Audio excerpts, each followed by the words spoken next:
ਤੁਹਾਡੇ ਆਪਣੇ channel Gagan education ਦੇ ਉੱਪਰ। ਅੱਜ ਅਸੀਂ ਲੈ ਕੇ ਆਏ ਹਾਂ ਜੀ 8th ਕਲਾਸ ਦੇ ਚੈਪਟਰ ਨੰਬਰ 2 ਦੀ ਵੀਡੀਓ। ਚੈਪਟਰ ਨੰਬਰ 2 ਹੈ ਜਿਹੜਾ ਉਹ ਹੈ ਜੀ ਵਪਾਰ ਤੋਂ ਸਮਰਾਜ ਤੱਕ। ਇਸ ਲੈਸਨ ਦਾ ਨਾਮ ਹੈ ਜੀ ਵਪਾਰ ਤੋਂ ਸਮਰਾਜ ਤੱਕ। ਜੇ ਅਸੀਂ ਪਿਛਲੇ ਚੈਪਟਰਾਂ ਦੀ ਗੱਲ ਕਰੀਏ, ਜਿਹੜੇ ਅਸੀਂ ਪੜ੍ਹੇ ਨੇ ਪਿਛਲੇ ਲੈਸਨਾਂ ਦੀ ਗੱਲ ਕਰੀਏ, ਤਾਂ ਅਸੀਂ ਮੱਧਕਾਲੀਨ ਜਿਹੜਾ ਭਾਰਤ ਹੈ, ਮੱਧ ਭਾਰਤ ਦੀ ਪੂਰੀ ਹਿਸਟਰੀ 7th ਕਲਾਸ ਦੀ ਉਹ ਸਟੱਡੀ ਕਰ ਚੁੱਕੇ ਹਾਂਗੇ, ਡਿਸਕਸ ਕਰ ਚੁੱਕੇ ਹਾਂਗੇ। ਤੇ 8th ਕਲਾਸ ਦੇ ਵਿੱਚ ਅਸੀਂ ਮਾਡਰਨ ਹਿਸਟਰੀ ਜਿਹੜੀ ਇੰਡੀਆ ਦੀ ਸੀ ਉਹ ਸ਼ੁਰੂ ਕੀਤੀ ਸੀ, ਜਿਹਦੇ ਵਿੱਚ ਅਸੀਂ ਪਹਿਲਾ ਚੈਪਟਰ ਕੀਤਾ ਸੀਗਾ ਕਦੋਂ, ਕਿੱਥੇ ਅਤੇ ਕਿਵੇਂ।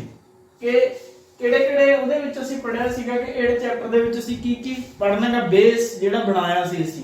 ਉਹਦੇ ਵਿੱਚ ਅਸੀਂ ਦੇਖਿਆ ਸੀ ਕਿ ਮੁਗਲ ਸਮਰਾਜ ਜਿਹੜਾ ਉਹ ਉਸ ਦਾ ਪਤਨ ਕਿਵੇਂ ਹੋਇਆ, ਜਾਂ ਉਸ ਦੇ ਲਾਸਟ ਤੇ ਕਿਹੜੀਆਂ ਰਿਆਸਤਾਂ ਸੀ ਜਿਹੜੀਆਂ ਜਿਨ੍ਹਾਂ ਨੇ ਆਪਣੇ ਆਪ ਨੂੰ ਸੁਤੰਤਰ ਘੋਸ਼ਿਤ ਕਰ ਦਿੱਤਾ ਸੀਗਾ, ਅਤੇ ਇਸ ਤੋਂ ਇਲਾਵਾ ਈਸਟ ਇੰਡੀਆ ਕੰਪਨੀ ਦੀ ਆਮਦ ਜਿਹੜੀ ਉਹ ਭਾਰਤ ਦੇ ਵਿੱਚ ਹੋ ਚੁੱਕੀ ਸੀ।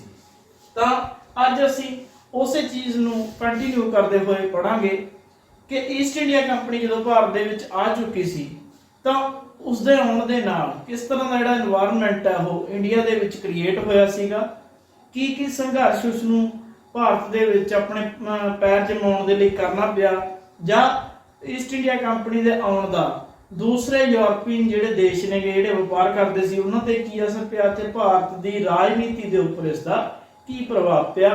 ਤਾਂ ਐਗਜ਼ਾਮ ਦੇ ਪੁਆਇੰਟ ਆਫ ਵਿਊ ਦੇ ਨਾਲ ਇਹ ਲੈਸਨ ਹੈ ਜਿਹੜਾ ਉਹ ਬਹੁਤ ਇੰਪੋਰਟੈਂਟ ਹੈਗਾ। ਇਹਦੇ ਵਿੱਚ ਅਸੀਂ ਕਈ ਚੀਜ਼ਾਂ ਪੜਾਂਗੇ। ਅਸਲ ਦੇ ਵਿੱਚ ਇਹੀ ਸਮਾਂ ਸੀ ਜਦੋਂ ਭਾਰਤ ਹੈ ਜਿਹੜਾ ਉਹ ਅੰਗਰੇਜ਼ਾਂ ਦੇ ਹੱਥਾਂ ਦੇ ਵਿੱਚ ਚਲਾ ਗਿਆ ਸੀ। ਪਲਾਸੀ ਦੀ ਲੜਾਈ, ਬਕਸਰ ਦੀ ਲੜਾਈ, ਉਹ ਸਾਰੀਆਂ ਇਹਦੇ ਵਿੱਚ ਅਸੀਂ ਪੜਾਂਗੇ ਕਿ ਕਿਵੇਂ ਕਿਹੜੀਆਂ ਨੀਤੀਆਂ ਦੇ ਰਾਹੀਂ ਜਿਹੜੇ ਅੰਗਰੇਜ਼ ਸੀ ਉਹਨਾਂ ਨੇ ਭਾਰਤ ਦੇ ਉੱਪਰ ਜਿਹੜਾ ਸੀ ਆਪਣਾ ਪੂਰਾ ਕਬਜ਼ਾ ਜਮਾ ਲਿਆ ਸੀਗਾ, ਯੁੱਧਾਂ ਦੇ ਰਾਹੀਂ, ਜਾਂ ਉਹ ਲੈਫਟ ਦੀ ਨੀਤੀ ਹੋਵੇ, ਜਾਂ ਫਿਰ ਉਹ ਹੋਰ ਬਹੁਤ ਸਾਰੀਆਂ ਜਿਹੜੀਆਂ ਨੀਤੀਆਂ ਉਹਨਾਂ ਨੇ ਅਡਾਪਟ ਕੀਤੀਆਂ ਸੀਗੀਆਂ, ਉਹਨਾਂ ਦੇ ਰਾਹੀਂ ਭਾਰਤ ਨੂੰ ਉਹਨਾਂ ਨੇ ਆਪਣੇ ਕਬਜ਼ੇ ਦੇ ਵਿੱਚ ਲੈ ਲਿਆ ਸੀ। ਤਾਂ ਇਹ ਲੈਸਨ ਦੀ ਅਸੀਂ ਅੱਜ ਸਟੱਡੀ ਕਰਾਂਗੇ। ਤਾਂ ਅੱਗੇ ਵਧਣ ਤੋਂ ਪਹਿਲਾਂ ਇੱਕ ਛੋਟੀ ਜਿਹੀ ਰਿਕੁਐਸਟ ਕਿ ਸਬਸਕ੍ਰਾਈਬ ਕਰੋ ਸਾਡਾ ਚੈਨਲ ਗਗਨ ਐਜੂਕੇਸ਼ਨ, ਤੇ ਹੋਰ ਬਹੁਤ ਸਾਰੀਆਂ ਜਿਹੜੀਆਂ ਵੀਡੀਓਜ਼ ਨੇ ਇਸ ਚੈਨਲ ਦੀ ਪਲੇਲਿਸਟ ਦੇ ਵਿੱਚ ਤੁਹਾਨੂੰ ਦੇਖਣ ਨੂੰ ਮਿਲਣਗੀਆਂ। ਤਾਂ ਸ਼ੁਰੂ ਕਰਦੇ ਹਾਂ ਜੀ ਸਾਡਾ ਪਾਠ ਨੰਬਰ 2 ਵਪਾਰ ਤੋਂ ਸਮਰਾਜ ਤੱਕ। ਜਿਵੇਂ ਕਿ ਅਸੀਂ ਪਿਛਲੇ ਵੀਡੀਓਜ਼ ਦੇ ਵਿੱਚ ਦੇਖ ਚੁੱਕੇ ਹਾਂ ਕਿ ਔਰੰਗਜ਼ੇਬ ਸੀ ਜਿਹੜਾ ਉਹ ਮੁਗਲ ਸਲਤਨਤ ਦਾ ਆਖਰੀ ਪ੍ਰਸਿੱਧ ਬਾਦਸ਼ਾਹ ਸੀ, ਸ਼ਕਤੀਸ਼ਾਲੀ ਬਾਦਸ਼ਾਹ ਸੀ। ਇਸ ਤੋਂ ਬਾਅਦ ਜਿਹੜੇ ਵੀ ਬਾਦਸ਼ਾਹ ਹੋਏ ਨੇ ਮੁਗਲ ਸਲਤਨਤ ਦੇ, ਉਹਨਾਂ ਦੇ ਕੋਲ ਉਹਨਾਂ ਨੇ ਇੰਨੀ ਪ੍ਰਸਿੱਧੀ ਪ੍ਰਾਪਤ ਨਹੀਂ ਕੀਤੀ, ਜਾਂ ਉਹ ਇੰਨੇ ਪਾਵਰਫੁਲ ਨਹੀਂ ਰਹੇ। ਤਾਂ ਔਰੰਗਜ਼ੇਬ ਦੀ ਜਿਹੜੀ ਡੈਥ ਹੈ ਉਹ 1707 ਈਸਵੀ ਦੇ ਵਿੱਚ ਹੋ ਗਈ ਸੀ, ਤੇ ਇਸ ਦੀ ਡੈਥ ਤੋਂ ਬਾਅਦ ਜਿਹੜਾ ਮੁਗਲ ਸਮਰਾਜ ਹੈ ਉਹ ਅਲੱਗ-ਅਲੱਗ ਛੋਟੀਆਂ ਰਿਆਸਤਾਂ ਦੇ ਵਿੱਚ ਵੰਡਿਆ ਗਿਆ ਸੀ, ਜਿਨ੍ਹਾਂ ਦੇ ਵਿੱਚ ਉਸ ਦੀ ਕੁਝ ਦੀ ਸਟੱਡੀ ਅਸੀਂ ਪਿਛਲੇ ਚੈਪਟਰ ਦੇ ਵਿੱਚ ਕੀਤੀ ਸੀ। ਫੋਰ ਐਗਜ਼ਾਮਪਲ ਇਹਦੇ ਵਿੱਚੋਂ ਅਵਧ ਦੀ ਇੱਕ ਰਿਆਸਤ ਬਣ ਚੁੱਕੀ ਸੀਗੀ, ਹੈਦਰਾਬਾਦ ਦੀ ਇੱਕ ਰਿਆਸਤ ਸੀ ਜਿਹੜੀ ਉਹ ਬਣ ਚੁੱਕੀ ਸੀ, ਉਸ ਤੋਂ ਬਾਅਦ ਬੰਗਾਲ। ਇਹ ਤਿੰਨ ਰਿਆਸਤਾਂ ਨੇ ਆਪਣੇ ਆਪ ਨੂੰ ਦਿੱਲੀ ਤੋਂ ਸੁਤੰਤਰ ਘੋਸ਼ਿਤ ਕਰਤਾ ਸੀਗਾ। ਅਲੱਗ-ਅਲੱਗ ਜਿਹੜੇ ਵਿਅਕਤੀ ਸੀ ਇਹਨਾਂ ਨੇ ਅਲੱਗ-ਅਲੱਗ ਰਾਜਾਂ ਦੀ, ਅਵਧ ਦੀ, ਹੈਦਰਾਬਾਦ ਦੀ ਤੇ ਬੰਗਾਲ ਦੀ ਵੀ ਸਥਾਪਨਾ ਕੀਤੀ ਸੀ, ਆਜ਼ਾਦ ਰਿਆਸਤਾਂ ਦੀ ਸਥਾਪਨਾ ਕੀਤੀ ਸੀ। ਇਸ ਤੋਂ ਇਲਾਵਾ ਰਾਜਪੂਤ, ਸਿੱਖ ਅਤੇ ਮਰਾਠੇ, ਇਹਨਾਂ ਦੇ ਵਿੱਚ ਜਾਟ ਵੀ ਸ਼ਾਮਿਲ ਕਰ ਲਓ। ਇਹ ਕੁਝ ਇਸ ਤਰ੍ਹਾਂ ਦੀਆਂ ਸ਼ਕਤੀਆਂ ਸੀਗੀਆਂ, ਖੇਤਰੀ ਸ਼ਕਤੀਆਂ ਸੀ ਜਿਹੜੀਆਂ ਆਪਣੇ ਖੇਤਰਾਂ ਦੇ ਵਿੱਚ ਆਪਣਾ ਸੁਤੰਤਰ ਰਾਜ ਚਲਾ ਰਹੀਆਂ ਸੀ ਜਾਂ ਚਲਾਉਣ ਦੇ ਵਿੱਚ ਸਫਲ ਹੋ ਗਈਆਂ ਸੀ। ਰਾਜਪੂਤ ਸੀ ਜਿਹੜੇ ਇਹਨਾਂ ਨੇ ਰਾਜਸਥਾਨ ਵਾਲੇ ਇਲਾਕੇ ਦੇ ਵਿੱਚ, ਗੁਜਰਾਤ ਵਾਲੇ ਇਲਾਕੇ ਦੇ ਵਿੱਚ ਰਾਜ ਕੀਤਾ ਸੀਗਾ। ਸਿੱਖਾਂ ਨੇ ਪੰਜਾਬ ਦੇ ਵਿੱਚ ਜਿਹੜਾ ਪੰਜਾਬ, ਹਰਿਆਣਾ ਦੇ ਵਿੱਚ ਹਿਮਾਚਲ ਦਾ ਭਾਗ ਸ਼ਾਮਲ ਹੈਗਾ, ਲਾਹੌਰ ਤੱਕ ਜਾਂ ਮੁਲਤਾਨ ਤੱਕ ਦੀ ਗੱਲ ਕਰੀਏ ਤਾਂ ਉਸ ਖੇਤਰ ਦੇ ਉੱਪਰ ਰਾਜ ਕੀਤਾ। ਮਰਾਠੇ ਇਹਨਾਂ ਨੇ ਮਹਾਰਾਸ਼ਟਰ ਦੇ ਉੱਪਰ ਰਾਜ ਕੀਤਾ ਸੀਗਾ, ਤੇ ਜਾਂ ਦਿੱਲੀ ਅਤੇ ਆਸ-ਪਾਸ ਦੇ ਇਲਾਕਿਆਂ ਦੇ ਖੇਤਰਾਂ ਦੇ ਵਿੱਚ ਜਾਟਾਂ ਦਾ ਜਿਹੜਾ ਪ੍ਰਭਾਵ ਸੀ ਉਹ ਕਾਫੀ ਸੀਗਾ। ਤਾਂ ਔਰੰਗਜ਼ੇਬ ਦੀ ਜਦੋਂ ਡੈਥ ਹੋ ਗਈ ਸੀ 1707 ਦੇ ਵਿੱਚ, ਉਸ ਤੋਂ ਬਾਅਦ ਮੁਗਲ ਸਮਰਾਜ ਛੋਟੀਆਂ-ਛੋਟੀਆਂ ਰਿਆਸਤਾਂ ਦੇ ਵਿੱਚ ਡਿਵਾਈਡ ਹੋ ਗਿਆ ਸੀਗਾ। ਤੇ ਇਹ ਉਹੀ ਸਮਾਂ ਸੀ ਜਦੋਂ ਬਾਹਰਲੀਆਂ ਜਿਹੜੀਆਂ ਸ਼ਕਤੀਆਂ ਸੀਗੀਆਂ, ਵਿਦੇਸ਼ੀ ਤਾਕਤਾਂ ਸੀ, ਉਹ ਭਾਰਤ ਦੇ ਵਿੱਚ ਉਹਨਾਂ ਨੇ ਆਉਣਾ ਸੀ, ਉਹਨਾਂ ਦਾ ਸ਼ੁਰੂ ਹੋ ਚੁੱਕਿਆ ਸੀਗਾ। ਸਭ ਤੋਂ ਪਹਿਲਾਂ ਜੇ ਅਸੀਂ ਗੱਲ ਕਰੀਏ ਤਾਂ ਪੁਰਤਗਾਲੀ ਜਿਹੜੇ ਸੀ ਉਹ ਭਾਰਤ ਦੇ ਵਿੱਚ ਆਏ ਸੀਗੇ। ਅੰਗਰੇਜ਼ਾਂ ਦੇ ਆਉਣ ਤੋਂ ਪਹਿਲਾਂ ਵੀ ਪੁਰਤਗਾਲੀਆਂ ਨੇ ਭਾਰਤ ਦਾ ਜਿਹੜਾ ਚੱਕਰ ਹੈ ਉਹ ਲਗਾ ਦਿੱਤਾ ਸੀਗਾ। ਪੁਰਤਗਾਲੀਆਂ ਦਾ ਵਾਸਕੋ ਡੀ ਗਾਮਾ ਯਾਤਰੀ ਸੀ। 1498 ਦੇ ਵਿੱਚ ਉਸਨੇ ਭਾਰਤ ਨੂੰ ਸਮੁੰਦਰੀ ਰਸਤਾ ਸੀ ਜਿਹੜਾ ਉਹ ਲੱਭ ਲਿਆ ਸੀ। ਪਹਿਲਾਂ ਜਿਹੜਾ ਵਪਾਰ ਸੀ ਉਹ ਦੂਸਰੇ ਦੇਸ਼ਾਂ ਨਾਲ ਲੈਂਡ ਰੋਡਸ ਦੇ ਰਾਹੀਂ ਹੁੰਦਾ ਸੀ, ਥਲ ਮਾਰਗਾਂ ਦੇ ਰਾਹੀਂ ਹੁੰਦਾ ਸੀ। ਸਮੁੰਦਰੀ ਮਾਰਗ ਦਾ ਕਿਸੇ ਨੂੰ ਕੁਝ ਪਤਾ ਨਹੀਂ ਸੀ ਭਾਰਤ ਆਉਣ ਦੇ ਲਈ। ਤਾਂ ਵਾਸਕੋ ਡੀ ਗਾਮਾ ਨੇ 1498 ਦੇ ਵਿੱਚ ਇਸ ਦੀ ਜਿਹੜੀ ਖੋਜ ਆ ਉਹ ਕਰ ਲਈ ਸੀ, ਉਹ ਭਾਰਤ ਦੇ ਵਿੱਚ ਪਹੁੰਚ ਗਿਆ ਸੀ। ਵਾਸਕੋ ਡੀ ਗਾਮਾ ਜਿਹੜਾ ਸੀ ਉਹ ਕਿਸ ਤਰ੍ਹਾਂ ਭਾਰਤ ਦੇ ਵਿੱਚ ਆਇਆ ਸੀਗਾ? ਅਫਰੀਕਾ ਦਾ ਚੱਕਰ ਲਗਾ ਕੇ ਆਇਆ ਸੀ ਉਹ। ਇਸ ਤਰ੍ਹਾਂ ਨਾਲ ਜੇ ਅਸੀਂ ਦੇਖੀਏ ਤਾਂ ਉਹ ਇੱਥੋਂ ਚੱਲਿਆ ਸੀ ਯੂਰਪ ਦੇ ਵਿੱਚੋਂ, ਪੁਰਤਗਾਲ ਦੇ ਵਿੱਚੋਂ।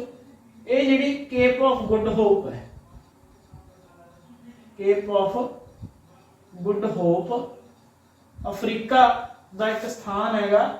ਇੱਥੋਂ ਹੁੰਦੇ ਹੋਏ ਅੰਦਰ ਹਿੰਦ ਮਹਾਸਾਗਰ ਦੇ ਵਿੱਚ ਐਂਟਰ ਕੀਤਾ ਅਤੇ ਇਸ ਜਗ੍ਹਾ ਤੇ ਆ ਕੇ ਉਸ ਨੂੰ ਭਾਰਤ ਦਾ ਜਿਹੜਾ ਉਹ ਮਿਲ ਗਿਆ ਸੀਗਾ।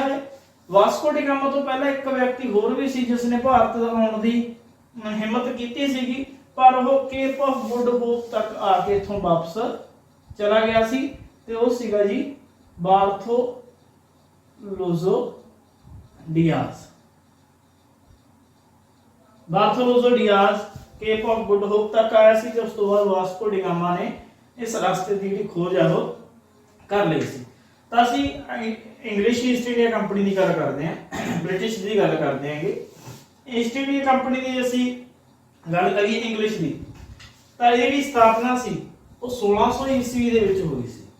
1600 ਈਸਵੀ ਦੇ ਵਿੱਚ ਸਥਾਪਨਾ ਹੋਣ ਤੋਂ ਬਾਅਦ ਉਸ ਸਮੇਂ ਇੰਗਲੈਂਡ ਦੀ ਜਿਹੜੀ ਮਹਾਰਾਣੀ ਸੀ ਉਹ ਸੀ ਐਲਿਜ਼ਾਬੈਥ ਫਸਟ, ਐਲਿਜ਼ਾਬੈਥ ਪਹਿਲੀ।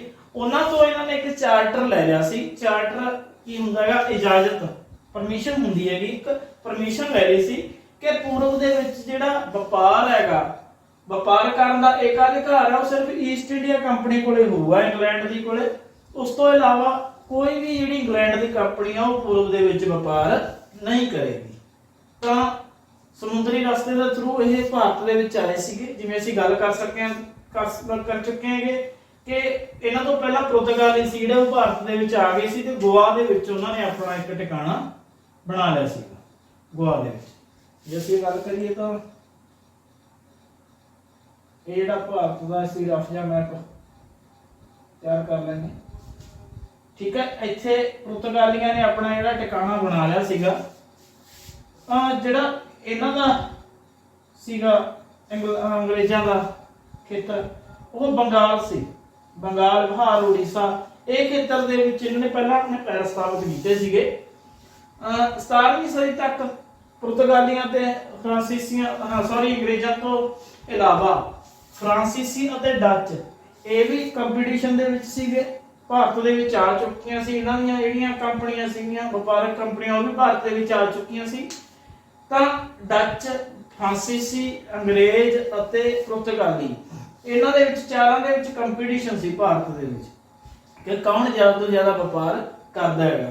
ਤੇ ਇੱਕ ਕੰਪਨੀ ਵਪਾਰ ਤਾਂ ਹੀ ਜ਼ਿਆਦਾ ਕਰ ਸਕਦੀ ਸੀ ਉਹ ਦੂਸਰੇ ਜਿਹੜੀ ਕੰਪਨੀ ਦਾ ਵਪਾਰ ਹੈ ਉਸ ਨੂੰ ਘਟਾ ਦੇਵੇ। ਤਾਂ ਇਹਨਾਂ ਦੇ ਵਿੱਚ ਅਕਸਰ ਲੜਾਈਆਂ ਵੀ ਹੁੰਦੀਆਂ ਰਹਿੰਦੀਆਂ ਸੀਗੀਆਂ। ਹੁਣ ਗੱਲ ਇਹ ਹੈ ਕਿ ਇਹਨਾਂ ਦੇ ਵਿੱਚ ਇੰਨਾ ਕੰਪੀਟੀਸ਼ਨ ਕਿਉਂ ਸੀਗਾ? ਕਿਉਂਕਿ ਜਿਹੜਾ ਭਾਰਤ ਦਾ ਸਮਾਨ ਸੀਗਾ, ਜਿਵੇਂ ਕਿ ਕੱਪੜਾ ਹੋ ਗਿਆ, ਕਾਲੀ ਮਿਰਚ ਹੋ ਗਈ, ਮਸਾਲੇ ਹੋ ਗਏ, ਨੀਲ ਹੋ ਗਿਆ, ਇਹਨਾਂ ਦੀ ਯੂਰਪ ਦੇ ਵਿੱਚ ਬਹੁਤ ਜ਼ਿਆਦਾ ਡਿਮਾਂਡ ਸੀ। ਡਿਮਾਂਡ ਇੰਨੀ ਜ਼ਿਆਦਾ ਹੋਣ ਕਰਕੇ ਇਹਨਾਂ ਚੀਜ਼ਾਂ ਦੀਆਂ ਜਿਹੜੀਆਂ ਕੀਮਤਾਂ ਸੀਗੀਆਂ ਉਹ ਵੀ ਬਹੁਤ ਉੱਚੀਆਂ ਚਲੀਆਂ ਗਈਆਂ ਸੀਗੀਆਂ, ਕੀਮਤਾਂ ਵਧ ਗਈਆਂ ਸੀ, ਚੀਜ਼ਾਂ ਇਹ ਮਹਿੰਗੀਆਂ ਹੋ ਚੁੱਕੀਆਂ ਸੀ ਕਿਉਂਕਿ ਸਾਰੀਆਂ ਕੰਪਨੀਆਂ ਇਹਨਾਂ ਚੀਜ਼ਾਂ ਨੂੰ ਖਰੀਦਣਾ ਚਾਹੁੰਦੀਆਂ ਸੀ। ਤਾਂ ਜਿਹੜਾ ਸਭ ਤੋਂ ਵੱਧ ਰੇਟ ਲਗਾਉਂਦਾ ਸੀ, ਕੀਮਤ ਲਗਾਉਂਦਾ ਸੀ, ਉਸ ਨੂੰ ਭਾਰਤ ਦੇ ਲੋਕ ਸੀ ਜਿਹੜੇ ਆਪਣੀਆਂ ਚੀਜ਼ਾਂ ਉਹ ਵੇਚ ਦਿੰਦੇ ਸੀ। ਤਾਂ ਰੇਟ ਮਹਿੰਗੇ ਹੋਣ ਕਰਕੇ ਜਿਹੜਾ ਉਹਦਾ ਪ੍ਰੋਫਿਟ ਸੀਗਾ ਕੰਪਨੀਆਂ ਦਾ ਉਹ ਬਹੁਤ ਘੱਟ ਰਹਿ ਜਾਂਦਾ ਸੀ। ਇਸ ਕਰਕੇ ਜ਼ਿਆਦਾ ਪ੍ਰੋਫਿਟ ਕਮਾਉਣ ਦੇ ਲਈ ਜ਼ਰੂਰੀ ਇਹ ਸੀ ਕਿ ਦੂਸਰੀਆਂ ਕੰਪਨੀਆਂ ਨੂੰ ਇਸ ਮੁਕਾਬਲੇ ਦੇ ਵਿੱਚੋਂ ਹਟਾਇਆ ਜਾਵੇ। ਤਾਂ ਇਹਨਾਂ ਦੇ ਵਿੱਚ ਕਾਫੀ ਘਮਾਸਾਨ ਹੋਇਆ, युद्ध ਹੋਏ, ਲੜਾਈਆਂ ਹੋਈਆਂ, ਇੱਕ ਦੂਸਰੇ ਦੇ ਜਹਾਜ਼ਾਂ ਨੂੰ ਇਹ ਸਮਾਨ ਸਮੇਤ ਡਬੋ ਦਿੰਦੇ ਸੀਗੇ। ਫਰਾਂਸੀਸੀ ਤੇ ਇੰਗਲਿਸ਼ ਈਸਟ ਇੰਡੀਆ ਕੰਪਨੀ ਦੇ ਤਾਂ ਕਾਫੀ ਸਾਰੇ ਯੁੱਧ ਹੋਏ ਸੀਗੇ, ਜਿਨ੍ਹਾਂ ਦੇ ਵਿੱਚ ਅਸੀਂ ਕਰਨਾਟਕਾ ਦੇ ਯੁੱਧਾਂ ਦੀ ਗੱਲ ਕਰਦੇ ਹੈਗੇ। ਕਰਨਾਟਕ ਦੇ ਜਿਹੜੇ ਯੁੱਧ ਸੀ, ਐਂਗਲੋ ਫਰਾਂਸੀਸੀ ਵਾਰ ਸੀ, ਜਿਹੜੀਆਂ ਉਹ 3 ਲੜਾਈਆਂ ਹੋਈਆਂ ਸੀਗੀਆਂ।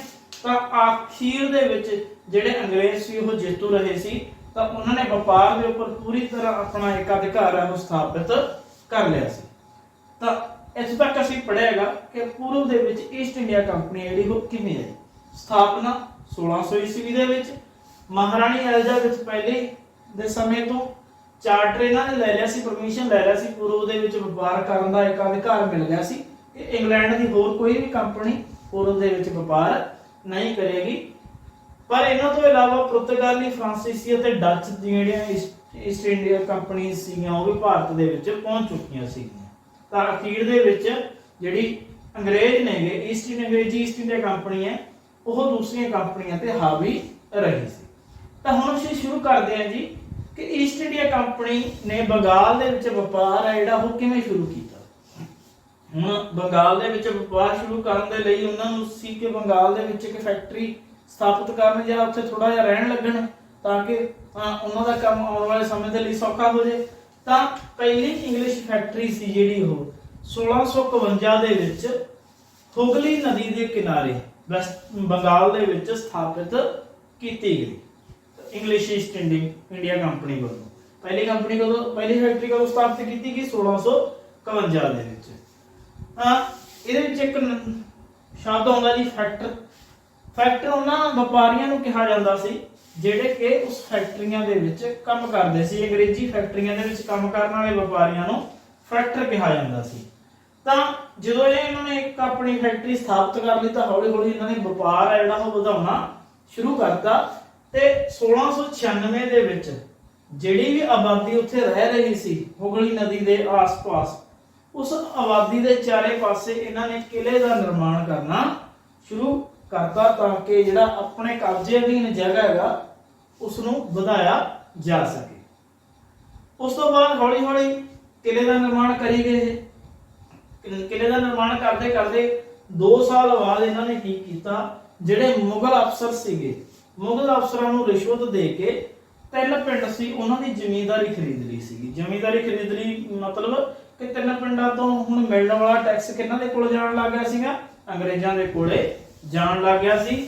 ਤੇ ਉਹਨਾਂ 3 ਪਿੰਡਾਂ ਦੇ ਵਿੱਚੋਂ ਇੱਕ ਜਿਹੜਾ ਪਿੰਡ ਸੀ ਉਹ ਕੋਲਕਾਤਾ ਸੀ, ਜਿਸ ਨੂੰ ਕਿ ਅੱਜ ਕੱਲ੍ਹ ਕਲਕੱਤਾ ਦੇ ਰੂਪ ਦੇ ਵਿੱਚ ਜਾਣਿਆ ਜਾਂਦਾ ਹੈ। ਕਲਕੱਤਾ ਨੂੰ ਵਸਾਉਣ ਦਾ ਤੇ ਕਲਕੱਤਾ ਨੂੰ ਫੇਮਸ ਮਤਲਬ ਕਿ ਵਿਕਸਿਤ ਕਰਨ ਦਾ ਜਿਹੜਾ ਸਿਰ ਹੈਗਾ ਉਹ ਅੰਗਰੇਜ਼ਾਂ ਦੇ ਸਿਰ ਹੀ ਜਾਂਦਾ ਹੈਗਾ।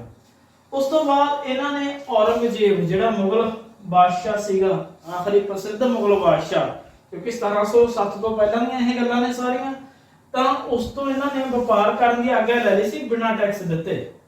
ਇਹਨਾਂ ਨੇ ਕੁਝ ਸਾਲਾਨਾ ਰਕਮ ਦੇਣੀ ਮੰਨ ਲਈ ਸੀ, ਅਸੀਂ ਸਾਲਾਨਾ ਇੰਨੇ ਪੈਸੇ ਦੇ ਦਿਆ ਕਰਾਂਗੇ ਤੇ ਬਦਲੇ ਦੇ ਵਿੱਚ ਸਾਨੂੰ ਵਪਾਰ ਕਰਨ ਦੀ ਆਗਿਆ ਦਿੱਤੀ ਜਾਵੇ ਤੇ ਉਸ ਵਪਾਰ ਤੇ ਅਸੀਂ ਕੋਈ ਟੈਕਸ ਨਹੀਂ ਦੇਵਾਂਗੇ। ਉਹ ਪਰਮਿਸ਼ਨ ਲੈ ਲਈ ਸੀ ਇਹਨਾਂ ਨੇ ਮੁਗਲਾਂ ਤੋਂ। ਪਰ ਇਸ ਦੇ ਨਾਲ ਕੀ ਹੋ ਗਿਆ ਸੀਗਾ ਕਿ ਹੁਣ ਜਿਹੜਾ ਪਰਸਨਲ ਟ੍ਰੇਡ ਕਰਦੇ ਸੀਗੇ ਇਹ ਅੰਗਰੇਜ਼, ਨਿੱਜੀ ਵਪਾਰ ਕਰਦੇ ਸੀ, ਉਸ ਵਪਾਰ ਤੇ ਵੀ ਇਹਨਾਂ ਨੇ ਟੈਕਸ ਦੇਣ ਤੋਂ ਇਨਕਾਰ ਕਰਤਾ ਸੀਗਾ।